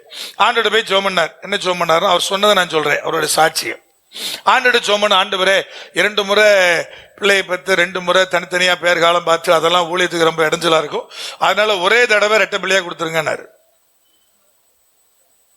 கர்த்தர் அந்த ஜெபத்தையும் கேட்டாரு. 2 பிள்ளை, 2 பொம்பளை பிள்ளை. 7 மாசம் ஆச்சு. ஒரு நாள் திடீர்னு ஜெபம் பண்ணாராம், ஆண்டவரே இந்த பேர்கால பீரியட் ரொம்ப இடைஞ்சலா இருக்குது, சீக்கிரமா கொடுத்துருன்னாரு. 7ஆவது மாசமே டெலிவரி ஆயிடுச்சு. விளையாட்டுல உண்மை. 9வது மாசம் நிறைஞ்ச பிறகு தாயா குழந்தை பிறந்த ஆரோக்கியமா இருக்கு. இவர் யோசிச்சாரு, இது ரொம்ப ட்ரபிளா இருக்கு, ஊழியத்துக்கு போக முடியல, வர முடியல, மனைவியை பைக்கில் நினைச்ச முடியல, கூட்டு போக முடியல, அதனால என்ன பண்றது? ஆண்டவரே எனக்கு இப்பவே கொடுத்துருன்னாரு. டபக்குன்னு 2 பிள்ளையும் பிறந்துச்சு. இப்ப 2ம் பாத்தீங்கன்னா உயிருக்கு போராடுது. அப்ப ஆண்டுகிட்ட போய் சொன்னாரு, ஆண்டவரே தெரியாம சொல்லிட்டேன், தயவு செஞ்சு மன்னிச்சிடும், 2 பிள்ளைக்கும் ஜீவனை என்ன செஞ்சிடும், தந்துரும் அப்படி சொல்லி ஜெபம் பண்ணேன்னு சொன்னாரு. கர்த்தர் அதுக்கும் ஜீவனை கொடுத்தாரு. பேர்காலம் வரை காத்திருக்கணும் இல்லையா? படிக்கிறதுக்குன்னு ஒரு காலம் இருக்கு, அப்புறம் வேலை தேடி வேலை அல்லது தொழில் செட்டில் ஆகிறதுக்கு ஒரு காலம் இருக்கு, அதுக்கு பிறகு தானே கல்யாணம். படிக்கும்போதே லவ் பண்ணா கேடு வரும். பேர்காலம் வரைக்கும் வெயிட் பண்ணாம, குறித்த காலம் வரை வெயிட் பண்ணாம அப்பவே லவ் பண்ணா கேடு வரும். சீர்கெட்ட பிள்ளைகளா மாறுவீங்க. உங்க சீர்கேடு தேவன் உங்களை சிநேகிக்க முடியாதபடியான மிகப்பெரிய தூரத்துல உங்களை கொண்டே வைக்கும். எல்லாத்துக்கும் வெயிட் பண்ணல, எல்லாத்துக்கும் ஒரு காலம் இருக்குல்ல.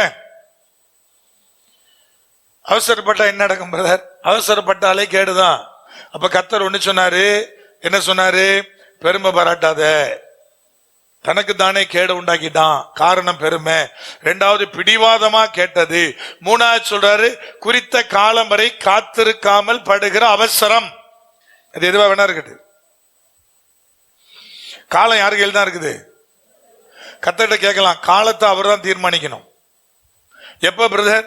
எல்லா விஷயத்துக்கும், ஊழியத்துக்கு கூட அவர் தான் தீர்மானிக்கணும். எந்த சர்ச்சை எப்ப திறக்கிறது?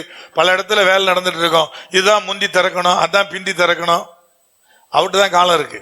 எனக்கு ஆசை 150வது சர்ச்சா வேங்கிய வாசல் திறக்கணும்னு. ஆனா தாண்டி போயிருச்சு. 150 வேங்கிய வாசல் சர்ச்சா தான் நல்லா இருந்திருக்கும், கொஞ்சம் ரவுண்டா இருந்திருக்கும், கொஞ்சம் அப்படி 150வது ஆலயம் போடுறதுக்கு நல்லா இருக்கும். இப்ப அதை வச்சுதான் ஆசீர்வாதம் இல்லையா? கர்த்தர் கேப்பாடே, அது எத்தனாவதா இருந்தா உனக்கு என்ன? அது என்ன நடக்குதோ அது வரை வெயிட் பண்ணு. அந்த காலம் நிறைவேறுகிற வரை நினைச்சை காத்துரு. அப்படிதான் ஆண்டவர் சொல்றார். ஊழியமானாலும் சரி, பர்சனல் லைஃப் ஆனாலும் சரி. அதுக்கு முந்தைய அவசரப்பட்ட பிரதர், அவசரப்பட்ட சில காரியம் நிறைவேறாது. குறித்த காலத்துலதான் அந்த காரியங்கள் நிறைவேறும். இப்படி பட்டியல் போட்டுக்கிட்டே இருக்கலாம். இன்னொரு கூட்டம் இருக்குது, தனக்கு தானே கேடு உண்டாக்கும். அது இந்த பகுதியில் இல்லை. இருந்தாலும் நான் சொல்றேன், வாயை வச்சுட்டு சும்மா இருக்காது. வாயாலே தனக்கு தானே என்ன உண்டாக்கும்? கேடு உண்டாக்கிட்டே இருக்கும். வாயை வச்சுட்டு சும்மாவே இருக்காது. வாசிக்கலாமா 2 வசனத்தை? மத்தேயு 12:36-37. மத்தேயு 12:36-37. மனுஷர் பேசுகிற வீணான வார்த்தைகள் யாவையும் குறித்து நியாய தீர்ப்பின் நாளிலே கணக்கு ஒப்பிக்க வேண்டும் என்று உங்களுக்கு சொல்லுகிறேன். வீணான வார்த்தைகள். வீணான வார்த்தைக்கு கணக்கு ஒப்பிக்கணும்னா சாபத்தின் வார்த்தைக்கு, அடுத்தவனை சபிச்சதுக்கு, கேவலமா தன்னைத்தானே பேசினதுக்கு, ஆண்டவருக்கு விரோதமா முறுமுறுத்ததுக்கு, இதுக்கெல்லாம் என்ன பண்ணப்போ வீணான வார்த்தைக்கு கணக்கு ஒப்பிக்கணும். இதெல்லாம் எந்த லிஸ்ட்ல வரும்னு பாத்துடுங்க. நீதிமொழிகள் 18ஆம் அதிகாரத்தினுடைய 21ஆம் வசனம். மரணமும் ஜீவனும் நாவின் அதிகாரத்தில் இருக்கிறது, அதில் பிரியப்படுகிறவர்கள் அதன் கனியை புசிப்பார்கள். நீ என்ன பேசுறியோ அதான் உனக்குனார், நீ பேசுவது உனக்கு நடக்கும்னார். அதே அதிகாரத்தினுடைய 7ஆம் வசனம். மூடனுடைய வாய் அவனுக்கு கேடு, அவன் உதடுகள் அவன் ஆத்துமாவுக்கு கண்ணி. மூடன் என்ன பேசுவான்னு நினைக்கிறீங்க?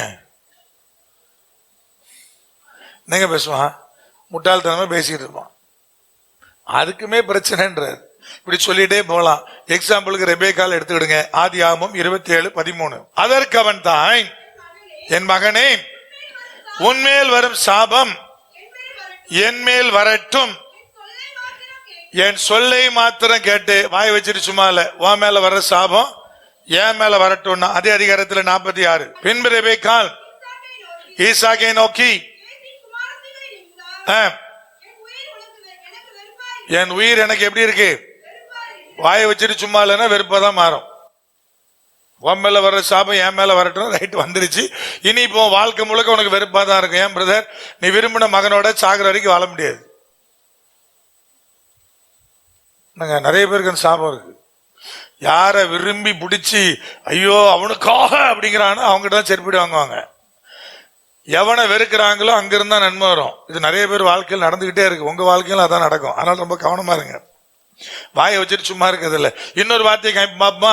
மத்தேயு 27ஆம் அதிகாரம் 25ஆம் வசனம். அதற்கு ஜனங்கள் எல்லாரும், இவனுடைய இரத்த பலி எங்கள் மேலும் எங்கள் பிள்ளைகள் மேலும் இருப்பதாக. இதான் வாயை வச்சுட்டு கேட வாங்குறது. என் மேல மட்டும் இல்ல, தன் பிள்ளைகளையும் சேர்த்துக்கிட்டான். இயேசு கிறிஸ்து மரணத்துக்கு நேரம் ஒப்பு கொடுக்கறனுடைய பழி யார் மேல வரட்டும்? என் மேல வரட்டும், என் பிள்ளைங்க மேல வரட்டும். வந்துச்சா பிரதர்? வந்துச்சு. நாடே எல்லாம் போயிடுச்சு. சதறி உலகம் பூரா ஓடனான். கிட்டத்தட்ட 1940 வருஷம் காணாம போயிட்டான். 1948 தான் மறுபடியும் என்ன உண்டாகுது? இஸ்ரவேல் தேசமே ஃபார்ம் ஆகுது.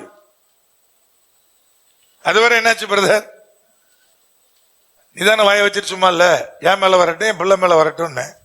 நீதான் கெட்டு அழியிறன்னா பரவாயில்ல, பிள்ளைகளையும் உள்ள சேர்த்துக்கிறது, பிள்ளைக்கு மேல சத்தியன்றது, பண்ற அட்டுவலியத்தெல்லாம் அதை உள்ள கொண்டுறது. தேவனாய் கர்த்தர் ரொம்ப தெளிவா நம்ம இடத்துல பேசுகிற வார்த்தையை நல்லா விளங்கிக் கொள்ளணும். வாய் வாய் அது உனக்கு தானே கேடு உண்டாக்கும், சாபத்தை உருவாக்கும். பைபிள் வசனம் சொல்லுது, தாயின் தகப்பனை சபிக்கிறவன் என்ன செய்யப்படணும்? கொலை செய்யப்படணும்னு வசனம் சொல்லுது. ஏமாத்தியா பைபிள் வசனமா? ஐயா, எங்க வாயை வச்சுட்டு சும்மா இருக்குது? எங்கேயா கொண்டே வாயை விடுறது, எதையாவது ஒண்ணு பேசுறது. அங்க போய் சபிச்சன்னா என்ன உண்டாக? நீ கொலை செய்யப்பட வேண்டியவன், நீ உயிரோடு இருக்க தகுதியற்றவன் என்று வசனம் சொல்லுது. வாய் தான் நிறைய பேருக்கு பிரச்சனை. இதெல்லாம் நமக்கு நாமே உருவாக்கிற கேடு. ஆண்டவர் தான் சொன்ன, இஸ்ரவேல் தனக்கு தானே கேடு உண்டாக்கி கொண்டாடினார். இப்ப இந்த சீர்கேடுகள்லாம் தேவன் சிநேகிக்கிற அளவுக்கு இல்லை. ஆனா ஆண்டவர் சொன்னார், ஐயா உன்னை நான் குணமாக்க போறேன், மனப்பூர்வமா உன்னை சிநேகிக்க போறேன், என் கோபம் நீங்கி உன்னை ஆசீர்வாதமா மாற்ற போறேன். குணமாக்குதலுக்கு என்ன தேவை பிரதர்? ஆண்டவரை கர்த்தர் சொன்னார், என்கிட்ட நீ திரும்பணும். எப்படி திரும்பணும்? 14ஆம் அதிகாரத்தில் என்ன சொல்றார் பாருங்க, வாசிக்கலாம். 1-2 வசனங்கள். இஸ்ரவேலே, உன் தேவனாகிய கர்த்தரிடத்தில் திரும்பி, நீ உன்னுடைய அக்கிரமத்தினால் விழுந்தாய், வார்த்தையை கொண்டு கர்த்தரிடத்தில் என்ன செய்யுங்க? திரும்புங்கள். ஆண்டவரை கர்த்தர் சொல்ல. எப்படி திரும்புவது பிரதர்? முதல்ல வார்த்தையை கண்டுபிடி, வார்த்தையை கொண்டு தேவனிடத்துல திரும்பு. அப்படின்னு என்ன அர்த்தம்? வார்த்தை உன்னை எதிலெல்லாம் குற்றப்படுத்துகிறதோ அதிலெல்லாம் மனம் திரும்பி தேவன் அண்டை வான்னு அர்த்தம். எந்த வார்த்தை? தேவனுடைய வார்த்தை. பைபிள் இருக்கிற வசனம். அதை வாசித்தாதான் விளங்கியிருப்பேன். காலங்காத்தால வாட்ஸ்அப்பை திறக்கிறோம், ஒரு 100 மெசேஜ் வருது, அதுவே நமக்கு சாட்டிஸ்ஃபை ஆயிருது. நான் உங்ககிட்ட எப்பவும் சொல்றதான், அந்த 100 வாக்குத்தத்தம் உங்க வாழ்க்கையில் நிறைவேறிச்சுன்னா பூமிக்குரிய ஆசீர்வாதத்துல நீங்க அம்பானி அதானியை விட பெரிய ஆளா இருப்பீங்க. அவ்வளவு வாக்குத்தத்தம். அம்பானி அதானி கூட அவ்வளவு வாக்குத்தத்தம் இல்ல. ஆவிக்குரிய வாழ்க்கையில நீங்க தான் உலகத்திலே பெரிய தீர்க்கதரிசியா இருப்பீங்க. ஏன்னா அவ்வளவு வாட்ஸ்அப்ல வந்துச்சு. ஒரு வார்த்தை கூட உங்க வாழ்க்கையில் நிறைவேறாது. எப்ப நிறைவேறும் பிரதர்? பைபிள் எடுத்து நீங்க வாசிக்கணும். வாசிக்கும் போது கர்த்தர் உங்களை என்னெல்லாம் குற்றப்படுத்துகிறாரோ அதுக்கெல்லாம் ஆண்டவர்கிட்ட திரும்பணும். நல்ல பிரசங்கத்தை கேட்கணும். அப்ப எது கெட்ட பிரசங்கம் பிரதர்? ரட்சிக்கப்படுவதற்கு ஏதுவில்லாத எல்லா வார்த்தைகளும் கெட்ட பிரசங்கம் தான். என்னங்க, கர்த்தர் உன்னை ஆசீர்வதிப்பார், உனக்கு வீடு தரப்போறார், கழுதையை தரப்போறார், குதிரையை தரப்போறார், 2 வீல் இப்ப வந்தியா, போகும்போதே உனக்கு 4 வீல் வந்துடும். இதெல்லாம் கேட்கும் போது குழு குழு குழுன்னு இருக்கும். கர்த்தர் உனக்கு புது கிட்னியை தரப்போறாரு. ஆனானப்பட்ட பவுலுக்கே புது கிட்னி தரமாட்டேன்ட்டாரு. ஆண்டவரே என் பலவீனன்னு சொன்னேன், கிருபை உனக்கு போதும் போன்ட்டாரு. உன் பலவீனத்துல என் பலன் பூரணமா விளங்கும்ட்டாரு. என் பலன் உனக்கு போதும் போனாரு. இதே பலவீனத்தோட நிறைய பேர் வீட்டுல செயல்படாம படுத்து கிடக்குறான். நீ ஓடுறியா, அதே போதும்னாரு. அதான் அதோட அர்த்தம். உன் பலவீனத்துல என்னுடைய பலன் பூரணமாய் விளங்கும் என்பதனுடைய அர்த்தம் அதான். இதே பலவீனம் இன்னொன்னு கிறிஸ்தவ கவுத்தி அடிச்சு படுத்துக்கிடுவான். படுத்திருந்தா மட்டும் தலை சுத்தர நிக்கவா போகுது? அப்பவும் சுத்திட்டு தான் இருக்க போகுது. நின்றுட்டு இருந்தாலும் சுத்த போகுது, பிரசங்கம் பண்ணாலும் சுத்த போகுது, படுத்திருந்தாலும் சுத்த போகுது. அதுக்கே நான் படுக்கணும் இல்லையா? என்னங்க, இது என்னோட எண்ணத்தை நான் சொல்றேன். என் படுத்திருந்தா மட்டும் சுத்தம் நின்றுமா? அப்பவும் சுத்திட்டு தான் இருக்கும். அப்ப அது ஹீல் ஆகும் போது சுத்துறது நிக்கும். அது நின்றுட்டு இருந்தாலும் நிக்கும், படுத்திருந்தாலும் நிக்கும். கர்த்தர் என்ன சொல்லுவாரு? அப்படிதான் சொல்றாரு. அப்ப உங்களுக்கு மட்டும் எல்லாம் புதுசா வரும்போதெல்லாம் புது கிட்னி, புது ஹார்ட், புதுசு மங்களகரமா உள்ள வச்சு அனுப்புறாரு. அதுல உங்களுக்கு என்ன மனமாற்றம் வரும்? நீங்க என்ன தப்பியத்தை உணர்த்தப்படுவீங்க? அதுக்கு தான் நான் சொல்றேன், நல்ல பிரசங்கத்தை கேளு, பைபிளை வாசி. வாட்ஸ்அப்ல பிரதர், மொபைல்ல வாசம் மண்டையில் நிக்காது. இதை எடுத்து வாசம் தான் நிக்கும். காலையில இருந்து என்னெல்லாம் வாட்ஸ்அப்ல வந்துச்சு ஒன்னு ஞாபகம் இருக்கா சொல்லுங்க பாப்போம். நீங்க அதே தான் ஸ்க்ரோல் பண்ணிட்டே இருந்தீங்க, பார்த்துட்டே இருந்தீங்க, பட் ஒண்ணுமே ஞாபகம் இல்லையே. அப்ப என்ன பிரதர்? அதுவும் மைண்ட்ல நிக்காது. இதை எடுத்து வாச நிக்கும். நீங்க காலையிலே பைபிள் வாசிருந்தீங்கன்னா, இன்னைக்கு சண்டே பிரதர், சர்ச்சுக்கு போறதுனால வாசிக்கல, இன்னைக்கு வர காலை சர்வீஸ், என்னது சாயந்தரம் குடும்ப ஆசீர்வாத கொடுங்க, அதனால இன்னைக்கு இதே ரொம்ப ஓவர் பிரதர், நான் பைபிள்லாம் வாசிக்கலன்னு சொன்னீங்கன்னா, நேற்று வாசிச்சது பாருங்க, இன்னைக்கு ஞாபகம் இருக்கும். ஆனா வாட்ஸ்அப்ல பார்த்து ஞாபகம் இருக்காது. இதை எடுத்து வாசிக்கணும். நல்ல பிரசங்கத்தை கேட்கணும். அப்ப தேவன் சில காரியங்களை உணர்த்துவார். அக்கிரமமாக, சீர்கேடாக, திருந்த வேண்டிய காரியமாக சிலவற்றை தேவனாய் கர்த்தர் பேசுவார். பேசுறதுக்கு என்ன செய்யணும் பிரதர்? அந்த வார்த்தையை கொண்டுதான் தேவனிடத்துல திரும்ப வேண்டும். சில நேரத்துல நீங்க பைபிள் ரீட் பண்ண நீங்க பெரிய பாவின்னு உணர்த்தப்படுவீங்க. அது வரைக்கும் நான் பரிசுத்தவான் தான் தோணும். பைபிள நிறைய வாசித்தா பிரதர், நிறைய வாசித்தா நீங்க ஒத்துக்குவீங்க, நான் தான் உலகத்திலே பெரிய பாவின்னு. விளங்கிட்டாளுங்க இல்லையா? ஏன்னா அவ்வளவு தேவன் நம்மகிட்ட இருக்கிற குறைகள் என்ன பண்ணிருப்பாரு, சுட்டி காட்டிருப்பாரு. உடனே சொல்லுவீங்க, கை தூக்கி சொல்லுவீங்க, நான் தான் உலகத்திலே பெரிய பாவின்றீங்க. அது வரைக்கும் நான் பரிசுத்தவான்பீங்க. இந்த பைபிளை ரீட் பண்ணி பாருங்க, அது உங்ககிட்ட இருக்கிற குறைகளை சுட்டி காமிப்போம். இந்த வார்த்தைகளை கொண்டுதான் தேவனிடத்துல திரும்ப முடியும். ஆண்டவர் தான் சொன்ன, இந்த வார்த்தைகளை கொண்டு என்கிட்ட திரும்பு, நான் உன்னை குணப்படுத்துவேன்.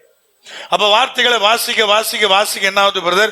ஒவ்வொரு குறையா உணர்த்தப்படுறோம், ஒன்னொன்னா ஆண்டவர்கிட்ட சொல்றோம், அதை மாத்திக்க ட்ரை பண்றோம். சிலது மாறுவதற்கு ரொம்ப நாள் ஆகுது. கொஞ்சம் கொஞ்சமா இந்த மாற்றங்களை நம்முடைய வாழ்வில் நம்ம சந்திச்சுக்கிட்டே இருக்கிறோம். நாங்க ஒரு காரியத்தை ஒப்பு கொடுத்தோம், இனி செய்ய போறதுன்னு தீர்மானம் பண்ணோம், அப்படியே இருந்துட்டோமா? அதுக்கப்புறம் செய்யவே இல்லையா? நீங்க முழுகி ஞானஸ்தானம் எடுத்த பிறகு, ஒருவேளை ஆண்டவர்கிட்ட ஒப்பு கொடுத்த பிறகு, இதுவரை நான் பாவமே பண்ணல ஒரு ஆள் சொல்ல முடியுமா? யாருமே சொல்ல முடியாது. அப்ப குறைகள் தெரியும் நமக்கு, அறிந்தோ அறியாமலோ அப்படின்னு சொல்லி ஜெபம் பண்றோம் இல்லையா? ஞாயிற்றுக்கிழமை அதுவே ஃபேக். அறியாம என்ன பண்ணீங்க? எல்லாம் அறிஞ்சுதான் பண்ணீங்க. அறியாமலாம் ஒன்றும் பண்ணல. அறிந்தோ அறியாமலே நான் செய்த பாவங்கள் கர்த்தர் சொல்ல, எதிரா நீ அறியாம பண்ண, எல்லாம் அறிஞ்சுதான் பண்ண. ரட்சிக்கப்படாதவன் சொன்னான்னா பரவாயில்ல, ஓ அவன் அறியாம பண்ணிட்டான்னு அர்த்தம். நீ ரட்சிக்கப்பட்ட பிறகு தேவ ஆவியானவர் உனக்கு சொல்லிட்டே இருந்தாரு, இது பாவம் பண்ணாரு, செய்யாதன்னாரு, அதுதானே ஒளிச்சு செஞ்சீங்க. அதுதானே மொபைல் போன சைலண்ட் மோட்ல போட்டு வச்சிங்க. அதுக்குதானே மொபைல் போனுக்கு பாஸ்வேர்டு போட்டீங்க, யாரும் போன் எடுக்க முடியாதபடி. ஏன் பிரதர், உனக்கு அதுக்குள்ள தப்பு இருக்குன்னு உனக்கு தெரியுமே. நீங்க உங்க வயசு எதுவா வேணா இருக்கட்டும், வாலி பிள்ளையா இருங்க அல்லது வயசான ஆளா இருங்க, நீங்க பாஸ்வேர்டு போட்டு லாக் பண்ணி வச்சிருக்கீங்க. உங்களுக்கு வர்ற போனை உங்க மனைவி எடுக்க முடியல, உங்க மனைவிக்கு வர்ற போனை நீங்க எடுக்க முடியலன்னா அதுக்குள்ள என்ன இருக்குன்னு ஒரு கேள்வி இருக்கு இல்லையா? அப்ப அதுக்குள்ள தேவன் விரும்பாத ஒண்ணு இருக்குன்னு தானே அர்த்தம். அதனாலதானே மறைக்கிறீங்க. ஏன் பிரதர் சைலண்ட் மோட்லயே போன் இருக்குது, யாருக்கிட்டயோ ரகசியமா காலை எதிர்பார்க்கறீங்க, அதனால சைலண்ட் மோட்லயே வச்சிருக்கீங்க. நீங்க யாருக்கிட்டயும் ரகசிய காலை எதிர்பார்க்கலன்னா அது சைலண்ட் மோட்ல இருக்காது, போன் அடிச்சு எல்லாரும் கேட்கும்.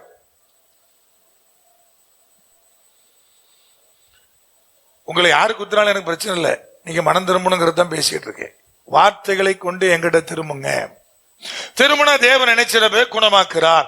வார்த்தைகள் எப்படிப்பட்டது அதை குறித்து பேசணும்னு இன்னைக்கு நேரம் இல்ல, இருந்தாலும் 1-2 வசனத்தை நான் காமிச்சிடறேன். சகரியா 8:19, ஆகையால் சத்தியத்தையும் சமாதானத்தையும் சிநேகியுங்கள் என்று சேனைகளின் கர்த்தர் சொல்றார். நீ சிநேகின்றார். முதல்ல வார்த்தையை சிநேகிச்சா தானே, வார்த்தை மேல அன்பு பாராட்டினா தானே அந்த சிநேகம் வந்தா தானே வாசிக்க முடியும், கேட்க முடியும் சொல்றார். நான் புதுசா கத்துக்கணும் பிரதர், அவன் நல்ல பிரசங்கத்தை கேட்பான். புதுசா அறிந்து கொள்ளணும். அந்த வார்த்தை மேல் இருக்கிற சிநேகம் தான், அன்புதான் அந்த வார்த்தைகளுக்கு கீழ்ப்படிய செய்யும் என்பது தேவனுடைய வார்த்தையா இருக்கிறது. எசேக்கியேல் 37:4. அப்பொழுது அவர், நீ இந்த எலும்புகளை குறித்து தீர்க்க தரிசனம் உரைத்து அவைகளை பார்த்து சொல்ல வேண்டியது என்னவென்றால், உலர்ந்த எலும்புகளே கர்த்தருடைய வார்த்தையை கேளுங்கள். ஏற்கனவே சொல்லியிருக்கிறேன், கர்த்தருடைய வார்த்தை கோதுமை மணினா சொப்பனை என்னது, பதரா இருக்கிறது. உங்கள்கிட்ட எரேமியா 23 இருந்து நான் பேசி இருக்கிறேன், நல்ல கவனிங்க. அப்ப வார்த்தை ரொம்ப ரொம்ப ரொம்ப முக்கியமானது. வார்த்தைகளை கொண்டு தேவனிடத்துல திரும்பினா கர்த்தர் என்ன செய்றாரு, சுகமாக்குறார், குணமாக்குறார், மனப்பூர்வமா சிநேகிக்கிறார். இப்ப வார்த்தை கொண்டு திரும்பதோட முடிஞ்சு வச்சா பிரதர் இல்ல, அடுத்த 2 சொல்றாரு. இப்ப அதே ஓசியா 14 அதிகாரத்துல 2ஆம் வசனத்தை மறுபடியும் வாசிக்கலாமா? எங்களை தயவாய் அங்கீகரித்தருளும், அப்பொழுது நாங்கள் எங்கள் உதடுகளின் காளைகளை செலுத்துவோம், உம்மை ஸ்தோத்திரம் பண்ணுவோம். அப்புறம் அடுத்து 3வது, அசிரியா எங்களை ரட்சிப்பதில்லை, நாங்கள் குதிரைகளின் மேலே ஏற மாட்டோம், எங்கள் கைகளின் கிரியைகளை பார்த்து நீங்கள் என்னுடைய தேவர்கள் என்று என்ன செய்ய மாட்டோம், சொல்ல மாட்டோம். தமிழ் ஒரு பழமொழி உண்டு இல்லையா, செய்யும் தொழிலே ஃபேமஸான பழமொழி, செய்ய தொழில் தான் தெய்வம். ஆனா கர்த்தர் சொல்றாரு இல்ல, அதை சொல்லாம இருந்தாதான் உனக்கு ஆசீர்வாதம். தொழில் முக்கியமா தேவன் முக்கியமானா நீங்க யாரதான் சொல்லணும்? அப்ப ஞாயிற்றுக்கிழமை ஆராதனை முக்கியமா அல்லது தொழில் முக்கியமான்னு கேட்டா யாரதான் சொல்லணும்? எது முக்கியம்? எனக்கு வேலை இருக்குன்னு கர்த்தரை தேடாம இருப்பதா அல்லது எல்லா வேலையும் விட்டுட்டு தேவனை தேடுவதா? வேலை இல்லாம உலகத்தில் யாருமே இல்ல, எல்லாருமே பிஸியா தான் இருக்கிறோம். என் நண்பர் அடிக்கடி சொல்வார், விழுப்புரத்தில் இருக்கிறார், அவர் சொல்வார், நாய்க்கு வேலையா இல்லையா, ஆனா நிக்கிறதுக்கு நேரம் இல்லையா. நாய்க்கு எந்த வேலையும் இல்லை, பட் பிஸி. நிக்கிறதுக்கு நேரம் கிடையாது, பயங்கர பிஸியா இருக்கு. இங்க இருந்து அங்க போகுது, அங்க இருந்து இங்க வருது. சாயந்தரம் என்னையா வேலை பார்த்தேன்னு கேட்டா ஒரு வேலையும் இல்லை, ஆனா பிஸியாவே இருக்கு. அதேதான் உங்களில் நிறைய பேருக்கு அதான் என்னது, ரொம்ப பிஸி. யாரு வேலை இல்லாம இருக்கா? எல்லாருக்கும் ஏதோ ஒரு வேலை இருக்கு. கர்த்தர் நினைச்ச விட்டுட்டு தான் நீ தேவனை தேட முடியும். இதை விளங்கிட்டாலும் அதை விட்டாதான் தேவனை தேட முடியும். அப்ப அது கூட பிஸியா தான் இருக்குது. அதேதான் இல்லையா, சிலர் அப்படிதான் பயங்கர பிஸி. இங்க போவாங்க, அங்க போவாங்க. நாய் ரோட்ல சுத்தா வீட்டுக்குள்ளே ரூமா சுத்தி வருது. உங்க வீட்டுல நீங்க அப்படி இருந்தா நீங்க தான் மனம் மாறணும். அப்ப கர்த்தர் என்ன சொல்றாரு, ரொம்ப தெளிவாதான் வேத வசனம் சொல்லுது. என்னன்னு கேட்டீங்கன்னா, ஐயா நீ தேவனிடத்துல திரும்புறல்ல, அப்போ உனக்கு எது முக்கியம் என்பது ரொம்ப முக்கியமானது. வார்த்தைகளை கொண்டு திரும்பி, உன் தொழிலை விட உன் வேலையை விட நீ தேவனை தேடுவது ரொம்ப ரொம்ப முக்கியமானது. அதனால எனக்கு தெய்வம் சொல்லி உன் கையின் பிரயாசத்தை சொல்லாத, உன் கைகளுடைய கிரியைகளை சொல்லாத, அதுதான் முக்கியம் சொல்லாத. ஒரு நாள் அது இல்லாம கூட போகும், ஆனா நீ ஆராதிக்கிற தேவன் உன்னை ஒரு நாளும் கைவிட மாட்டார். ஒரு வழி மூணுனா 7 வழியை திறப்பார், 7 வழியை திறப்பார். அதான் விசுவாசிக்கணும். பிரதர் இது போயிடுச்சு, பரவாயில்ல, இதை விட பெட்டரா ஒண்ணு வரும், இதை விட பெட்டரா ஒரு ஆசீர்வாதத்தை தேவன் தருவார். இதுதான் நம்முடைய நம்பிக்கையா இருக்கணுமே தவிர அதுதான் முக்கியம் சொல்லி கர்த்தரை மறந்தீங்கன்னா சில வேளைகள்ல அவைகளை இழக்க வேண்டியது இருக்கும் என்பதை கர்த்தர் சொல்லிட்டு சொன்னாரு. இப்ப நான் உன்னை குணமாக்க விரும்புறேன், மனப்பூர்வமா உன்னை நான் சிநேகிப்பேன். உன் மேல இருந்த கோபம்லாம் என்ன ஆயிடுச்சு? அகன்று போயிடுச்சு. அகன்று போன பிறகு என்ன ஆசீர்வாதம் பிரதர்? அதான் ஒரு பெரிய பட்டியல் இருக்குது. கர்த்தர் எப்படி எல்லாம் ஆசீர்வதிக்கிறார்.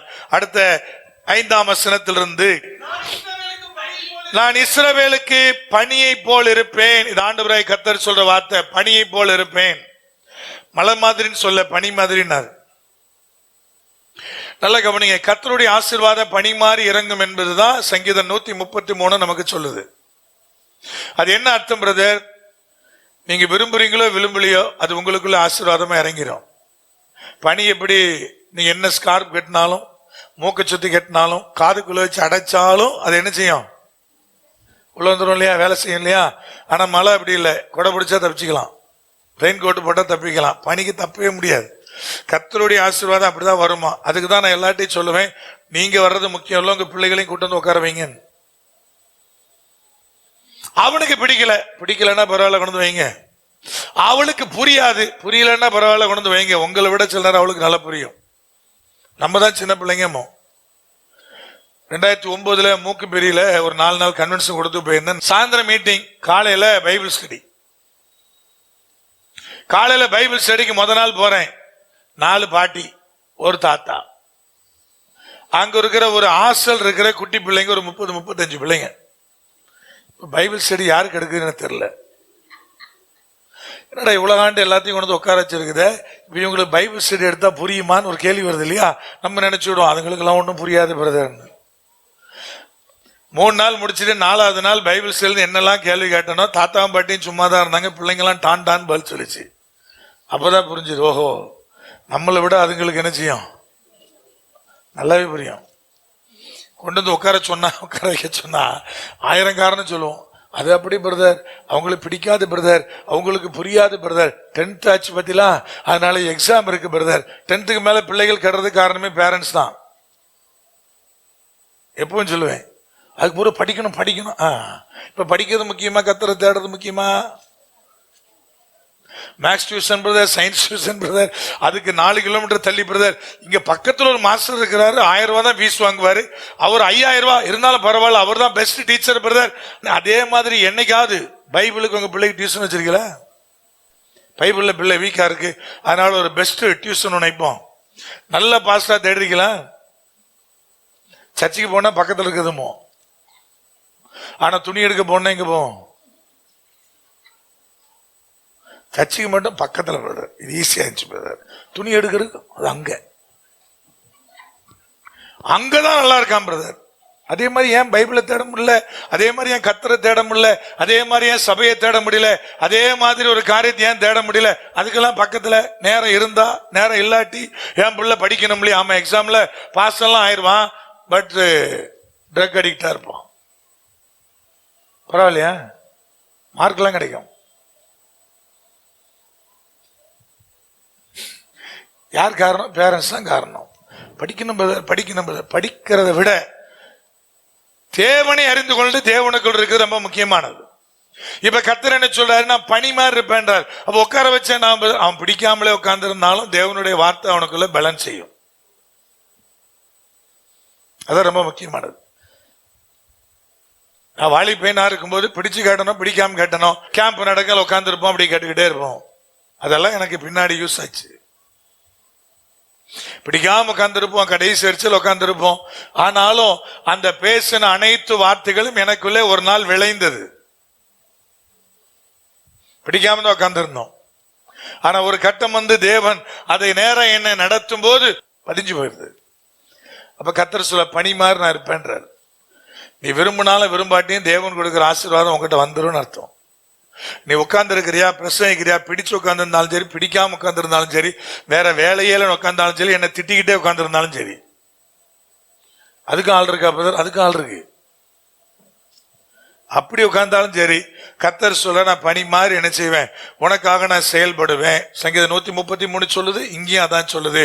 நான் இஸ்ரவேலுக்கு பனியை போல இருப்பேன். அப்புறம் அவன் லீலி புஷ்பத்தை போல மலருவான், லீபனோனை போல வேரூன்றி என்ன செய்வான், அவன் நிற்பான். லீபனோன் என்ன தெரியுமா? வெண்மையான மலை என்று அர்த்தம். வெண்மையான மலையில் இருக்கிற பனி பிரதேசத்தில் இருக்கிற எல்லா மரங்களும் ரொம்ப ஸ்ட்ராங்கா இருக்கும். ஏன்னா அது 6 மாசம் பனி மூடி இருக்கும். மீதி 6 மாசம் அடிக்கிற சின்ன வெயில்ல 3 மாசம் கிடைக்கிற சின்ன வெளிச்சத்துல அது மறுபடியும் தளிர்க்கும். பனி மூடி இருக்கும்போது எல்லாம் காஞ்சி போயிடும். அவ்வளவு வேரூன்றி அவ்வளவு பலம் உள்ளதா இருக்கும். அங்கதான் தேவதாரு முளைக்குது. தேவதாரு எங்க இருக்கு? பனி பிரதேசம் இருக்கு. இங்க இந்தியாவில் பாத்தீங்கன்னா தேவதாரு விருட்சங்கள் நீ ஹிமாலயஸ்ல பார்க்கலாம். தேவதாரு இவ்வளோண்டு கட்டையை வெட்டி எரிச்சிங்கன்னா விடிய விடிய எரியும். ஏன் தெரியுமா? அது எரி அதுல இருந்து ஒரு எண்ணெய் மாதிரி கஷ்டிக்கிட்டே இருக்கும், எரிஞ்சுக்கிட்டே இருக்கும். ஏன் பிரதர்? அங்க அது அவ்வளவு தூரம் என்ன செய்யுது? அது வேரூன்றி நிற்கத்தக்கதாக தேவன் பலப்படுத்துறார். பிரச்சனை வரும்போதெல்லாம் என்ன பிரதர்? அது நம்ம இன்னும் பலசாலியா மாத்துது. கரடு முரடான கல்லுகள் இருக்கிற இடத்துல ஒருவேளை நிக்கிற மரங்கள்லாம் பாருங்க, ரொம்ப ஸ்ட்ராங்காவே நிற்கும். அதுல இருந்து உண்டாகிற கனி டேஸ்டா இருக்கும். தண்ணி இல்லாத இடத்துல இருந்து வர்ற மரத்திலிருந்து வர்ற கனி தான் நல்லா இருக்கும். தெரியுமா உங்களுக்கு? என்னங்க, பப்பாளியா இருக்கட்டு, சாதாரண பலாமரமா இருக்கட்டு, பண்ருட்டி சைடு போனீங்கன்னா தோட்டத்துக்குள்ள போனீங்கன்னா தோட்டத்துக்காரர் சொல்லுவாரு, அதை பாருங்க அந்த மரம் நல்லா இருக்கும். அதை பார்த்தீங்கன்னா ஒரு மேடான இடத்துல இருக்கும், தண்ணி இல்லாத இடத்துல இருக்கும். அங்கதான் அதோட டேஸ்டே வரும். ஏன் பிரதர்? அதனாலதான் சில நேரம் உங்களை என்னையும் தேவனாய் கர்த்தர் அந்த பாடுகளுக்குள்ள உபத்திரவத்துக்குள்ள நெருக்கத்துல கொண்டு வந்து ஸ்ட்ராங் ஆக்குறாரு. கனி டேஸ்டா இருக்கும். ஏன் பிரதர் எனக்கு மட்டும் பாடு கேட்காதீங்க. அது உங்களை இன்னும் வேறுன்ற பண்ணும், இன்னும் ஆழமா உங்களை என்ன செய்யும், அது நிக்க பண்ணும். அது எவ்வளவு புயல் வீசினாலும் அந்த மரம் என்ன செய்யாது, சரியாத அளவுக்கு அது அவ்வளவு ஸ்ட்ராங்கா இருக்கும். தேவன் அதுதான் சில வழிகள் வெளியே நடத்துறார். லீபனோனை போல வேறொன்றை நிற்பான். வேகமா அடுத்தது, அவன் கிளைகள் அவனுடைய சந்ததி என்ன செய்யணும், ஓங்கி படரும். அவன் அலங்காரம் ஒலிவ மரத்தினுடைய அலங்காரத்தை போலும். அவனுடைய வாசனை லீபனோனுடைய வாசனை போல இருக்கும். அவன் நிழலில் குடியிருக்கிறவர்கள் திரும்புவார்கள். தானிய விளைச்சலை போல செழித்து திராட்சை செடிகளை போல படருவார்கள். அவன் வாசனை லீபனோனுடைய திராட்சரசத்தின் வாசனை போல இருக்கும். நல்ல கவனிங்க, இதெல்லாம் பெரிய பட்டியல். சந்ததி எப்படி இருக்கும், எப்படி ஆஸ்வதிக்கப்படுவாங்க, கனி எப்படி இருக்கும், அவருடைய ஸ்மெல் எப்படி இருக்கும். வாசம் என்பது என்ன பிரதர்? இந்த உலகத்துல தேவன் நமக்கு கொடுத்திருக்கிற பெயர் பிரஸ்தாபத்தினுடைய அடையாளம். பழைய பாட்டில் ஒரு தகப்பன் சொல்லுவார், என் வாசத்தை என்ன பண்ணிட்டேன், கெடுத்து போட்டேன். யார் சொல்லுவா?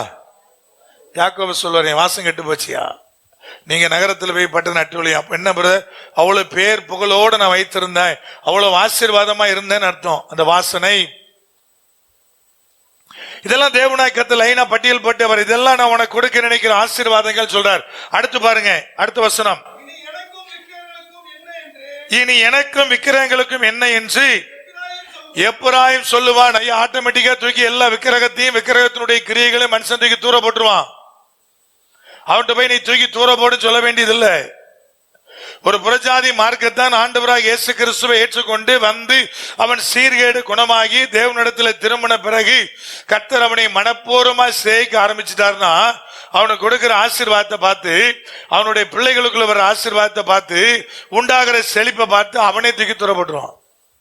அவன்கிட்ட போய் என்ன சொல்ல வேண்டியதில்லை, போட்டோவை கழட்டு, அந்த விக்கிரத்துக்கு தூர போடு அப்படி சொல்ல வேண்டியதில்லை. இல்ல பிரதர், எனக்கு இன்னும் தூர போட மனசு இல்லை, இன்னும் நான் சாம்பிராணி காட்டிக்கிட்டே இருக்கிறேன்னா நீ இன்னும் கர்த்தருடைய ஆசீர்வாதத்தை அனுபவிக்கலன்னு அர்த்தம்.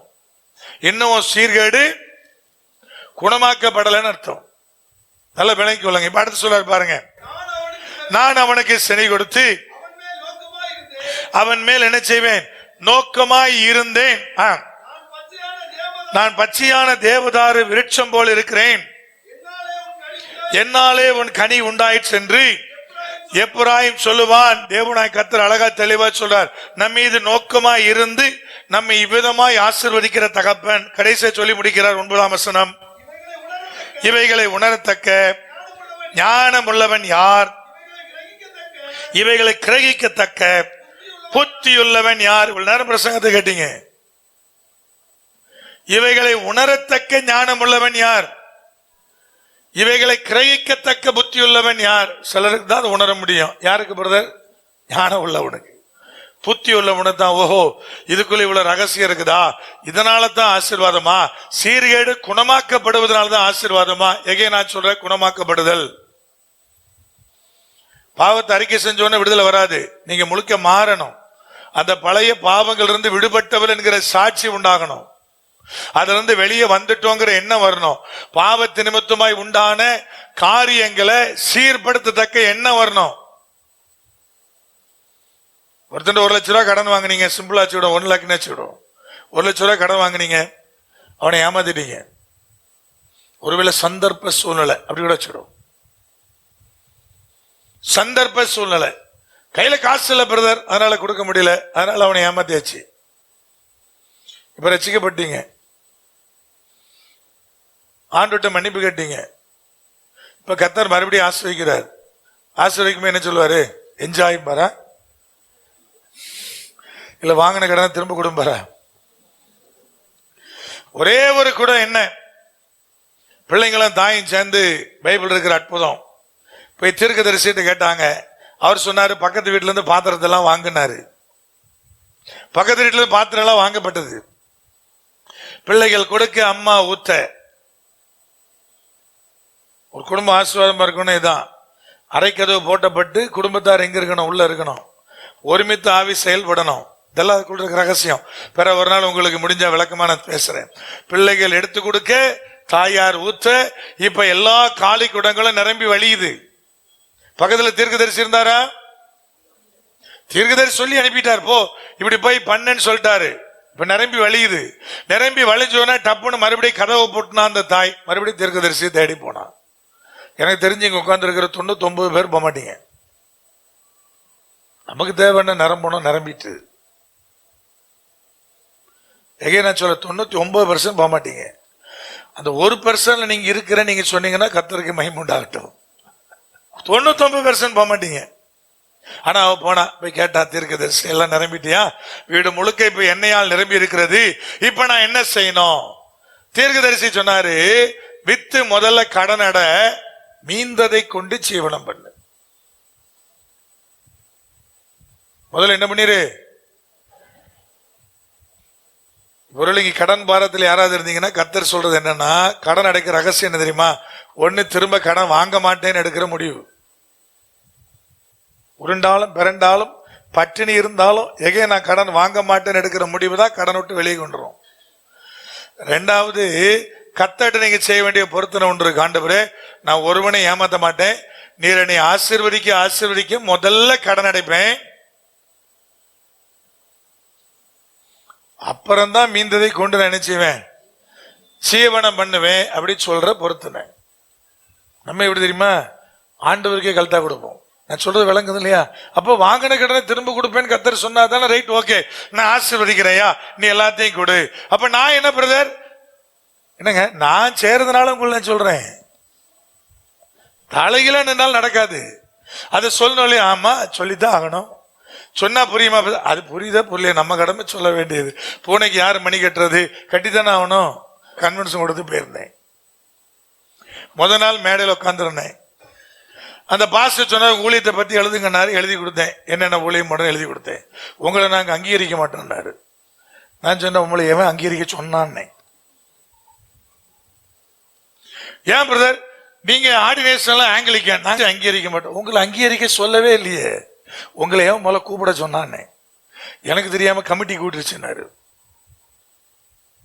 நான் வந்து பிரதர் மேடையில போய் உங்க பேரை மொட்டையா தான் வாசிப்பேன்னாரு. நீ வாசிக்கவே வேண்டாம், இப்ப தேவ செய்திக்கு நேரா போவோன்னு சொல்லி போயிருவேன். இல்லைன்னாலும் என் பாட்டுக்கு போயிட்டே இருப்பேன். ஒரு நாள் நினைச்ச மாட்டேன். உன்கிட்ட வந்து நான் காலில் விழுவேன் நினைக்காத. நீ என்ன அங்கீகரிக்க வேண்டிய அவசியமே இல்லை. நீ எதுக்கு என்ன அங்கீகரிக்கணும்? இது எந்த ஊழியக்காரும் பேச மாட்டாரு, ஆனா நான் பேசுவேன். ஏன் பிரதர், அவர் அப்படி எல்லாரையும் மிரட்டி மிரட்டி பழக்கம். சொன்னா சொல்லி செய்தி கொடுக்க போறேன், இல்லைன்னா எளியும் போக போறேன். நீ செய்தி கொண்டு வாண்டதுல கொடுத்தாலும் சரி கொடுக்காட்டியும் சரி, அதை வச்சு எனக்கு ஆசீர்வாதம் இல்லை இல்லையா? அப்ப என்ன பிரதர், பூனைக்கு யார் மணி கட்டுறது? நான் கட்ட ரெடி. நம்ம யாரை கண்டு பயப்படுறது இல்லை. அப்ப இவங்கள்ட்ட சொல்லணும், பொருத்தனா அது நிறைவேற்றணும். ஐயா, அதை நிறைவேற்றாம இருக்கிற வரைக்கும் அடுத்த கட்டத்தினுடைய ஆசீர்வாதத்தை நீங்க என்ன செய்ய முடியாது, பார்க்க முடியாது. இது ஒரு பெரிய தடையா இருக்கும். சில ஆசீர்வாதத்தை சுதந்திரிக்க முடியாம இருக்கும். அப்ப கர்த்தர் என்ன சொல்றாரு, வார்த்தைகளை கொண்டு திரும்பு. நீ சிநேகிக்க முடியாத சீர்கேட்டில் தான் இருக்கிற. அதுக்கெல்லாம் காரணம் நான் இல்லை, நீ உனக்கு நீயே உருவாக்கிட்ட பிரச்சனை தானே தவிர என்கிட்ட ஒண்ணும் இல்லை. ஆனா வார்த்தைகளை கொண்டு என்கிட்ட வந்து நீ குணமாக்கப்படுகிற வரை, அதுதான் இவ்வளவு பேசிட்டு இருக்கிறேன், குணமாக்குதல். ஏன்னா ஆண்டவர் எனக்கு அந்த வார்த்தை கவனி, அது மன்னித்தல் அல்ல குணமாக்குதல் சொன்னதுனால எங்கே நான் சொல்றேன், உங்கள் கேரக்டர் மாறுற வர, உங்க வாழ்க்கை மாறுற வர, உங்களுக்குள்ள புத்தி மாறுற வர, நீங்கள் கிறிஸ்துவுக்கு நிறைய ஒப்பு கொடுக்கிற வர, நீங்கள் புது மனுஷனாய் புது சிற்சியாய் மாறுகிற வர என் நேசரால முழுமையா சிநேகிக்க முடியாது. குணமாக்கப்படணும். அப்பதான் முழுமையான சிநேகம் வரும். முழுமையான சிநேகம் வந்துச்சுன்னா தேவனுடைய கோபம்லாம் அச்சு போகும். அதுக்கு பிறகு கர்த்தர் உங்களுக்கு இஸ்ரவேலுக்கு பனியை போல இருப்பேன், அவன் லீபனோனை போல வளருவான், லீபனோனை போல வேறொன்று நிற்பான், அவன் கிளைகள் ஓங்கி படரும், அவன் வாசனை லீபனோனை போல இருக்கும், அந்த லீபனோனுடைய திராட்சரசத்தை போல் இருக்கும். என்னென்ன சொன்னாரு எல்லாம் சொன்னார். எல்லாம் உங்களுக்கு குறித்து தான் மாறும். கர்த்தர் ஆசீர்வதிக்க நீங்க இன்னொரு விக்கிரகத்தை தேடி போக மாட்டீங்க, விக்கிரகத்தினுடைய சாயல்களை தேடி போக மாட்டீங்க, அந்த நாள் பார்க்கிற நட்சத்திரத்தை பார்க்கிற காரியத்தை நோக்கி போக மாட்டீங்க. எல்லாவற்றிலும் ஒரு தெய்வீக ஆசீர்வாதம் உங்களுக்குள்ள கடந்து வந்துடும் சொல்லிட்டு சொன்னாரு. இதை ஞானவானும் புத்தியுள்ளவனும் மட்டும்தான் அறிய முடியும், கிரகிக்க முடியும், இல்லைன்னா அவர்களால் கிரகிக்க முடியாது. எதுக்கு ஆண்டவர் அந்த வார்த்தை எழுதி வச்சார் யோசிச்சு பாருங்க. இதெல்லாம் பேசி முடிச்சுட்டு அந்த வார்த்தை ஏன் எழுதணும் அப்படின்னா என்ன அர்த்தம்னா, இந்த செய்தி எல்லாரும் ஏற்றுக்கொள்ள மாட்டாங்க, ஞானம் உள்ளவன் ஏற்றுக்கொள்வான், புத்தி உள்ளவன் ஏற்றுக்கொள்வான் அர்த்தம். அப்படிப்பட்ட ஞானம் உள்ளவனாய் புத்தி உள்ளவனாய் தேவனாய் கர்த்தர் உங்களை ஆசீர்வதிப்பாராக. அப்படியே இருக்கிற இடத்துல எழுந்திருக்கலாம், ஜெபிக்க போறோம். கர்த்தர் உங்களோடு பேசி இருக்கிற இடைப்பட்டு இருக்கிற வார்த்தைகளை ஒரு விஷயம் உங்க கண்ணுக்கு முன்னாடி கொண்டு வாங்க. கர்த்தர் சொன்னார், நான் அவர்களுடைய சீர்கேட்டை குணமாக்குவேன். பாவம் சொல்ல சீர்கேடுனாரு. பாதை மாறி தேவன் விரும்பத்தகாத நிலையில சீர்கேடான காரியங்கள் பலவற்றை மனுஷன் தனக்குள்ளே உள்ளடக்கியனவா இருக்கிறான். ஒழுக்கத்துல, நன்னெறியில, ஒப்பு கொடுத்தல்ல நிறைய பேருடைய வாழ்க்கையில அந்த சீர்கேடு என்பது காணப்படுகிறது. கர்த்தர் சொல்ல குணமாக்குவேன், நீங்க மாறணும்ன்றார். மன்னிப்பை பெற்றா போதாதியா, செய்திருக்கிற பாவங்களுக்கான மன்னிப்பை பெற்றா போதாது ஐயா, நீங்க மாறணும். கர்த்தர் உங்கள் இடத்துல அந்த வார்த்தை தான் சொல்ற, குணமாக்குவேன் மகனே மகளே, நான் உன்னை குணமாக்குவேன். அந்த ஒரு பெரிய மாற்றம் உங்க ஆத்துமாவுக்குள்ள வரணும். நோய்வாய்ப்பட்டிருந்த தாவீது தேவனிடத்துல ஜெபிக்கும் போது சொன்னா, ஆண்டவரே என் ஆத்துமாவை குணமாக்கும். குணமாக்கப்படுதல், உங்களுக்குள்ள வர வேண்டிய மாற்றங்கள். இன்னைக்கு அதுக்கு நேரம் ஒப்பு கொடுப்பீங்களா? கெடான நிலைக்குள்ள இக்கட்டான நிலைக்குள்ள போனீங்கன்னா காரணம் யாரு? உங்க கடனுக்கான காரணம் யாரு? உங்க வாழ்க்கையில் ஏற்பட்ட இழப்புக்கான காரணம் யாரு? ஐயா, ஆசீர்வாதத்தை இழந்து நிற்பதற்கான காரணம் யாரு? நான் நான் சொல்லுவேன், திரும்ப திரும்ப சொல்லுவேன், அது ஒரு நாளும் கர்த்தரா இருக்கவே மாட்டார். நாம தான் இருப்போமே தவிர காரணம் கர்த்தரா இருக்க வாய்ப்பே இல்லை.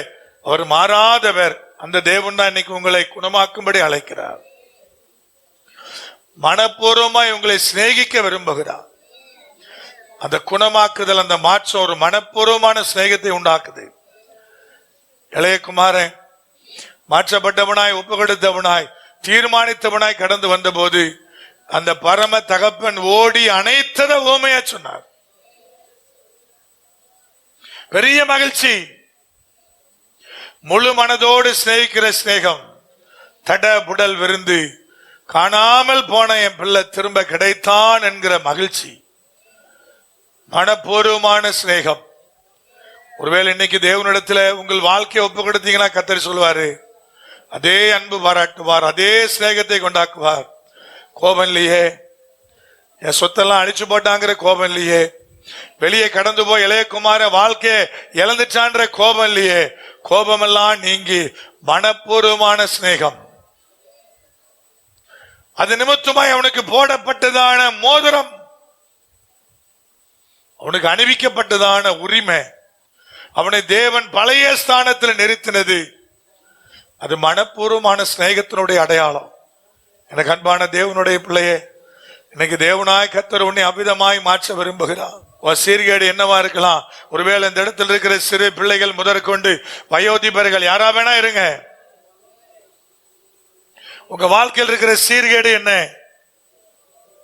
இன்னைக்கு அதை ஒப்பு கொடுத்தீங்கன்னா கர்த்தர் அதை குணமாக்கி உங்களை மனப்பூர்வமா சிநேகிக்க விரும்புறார்.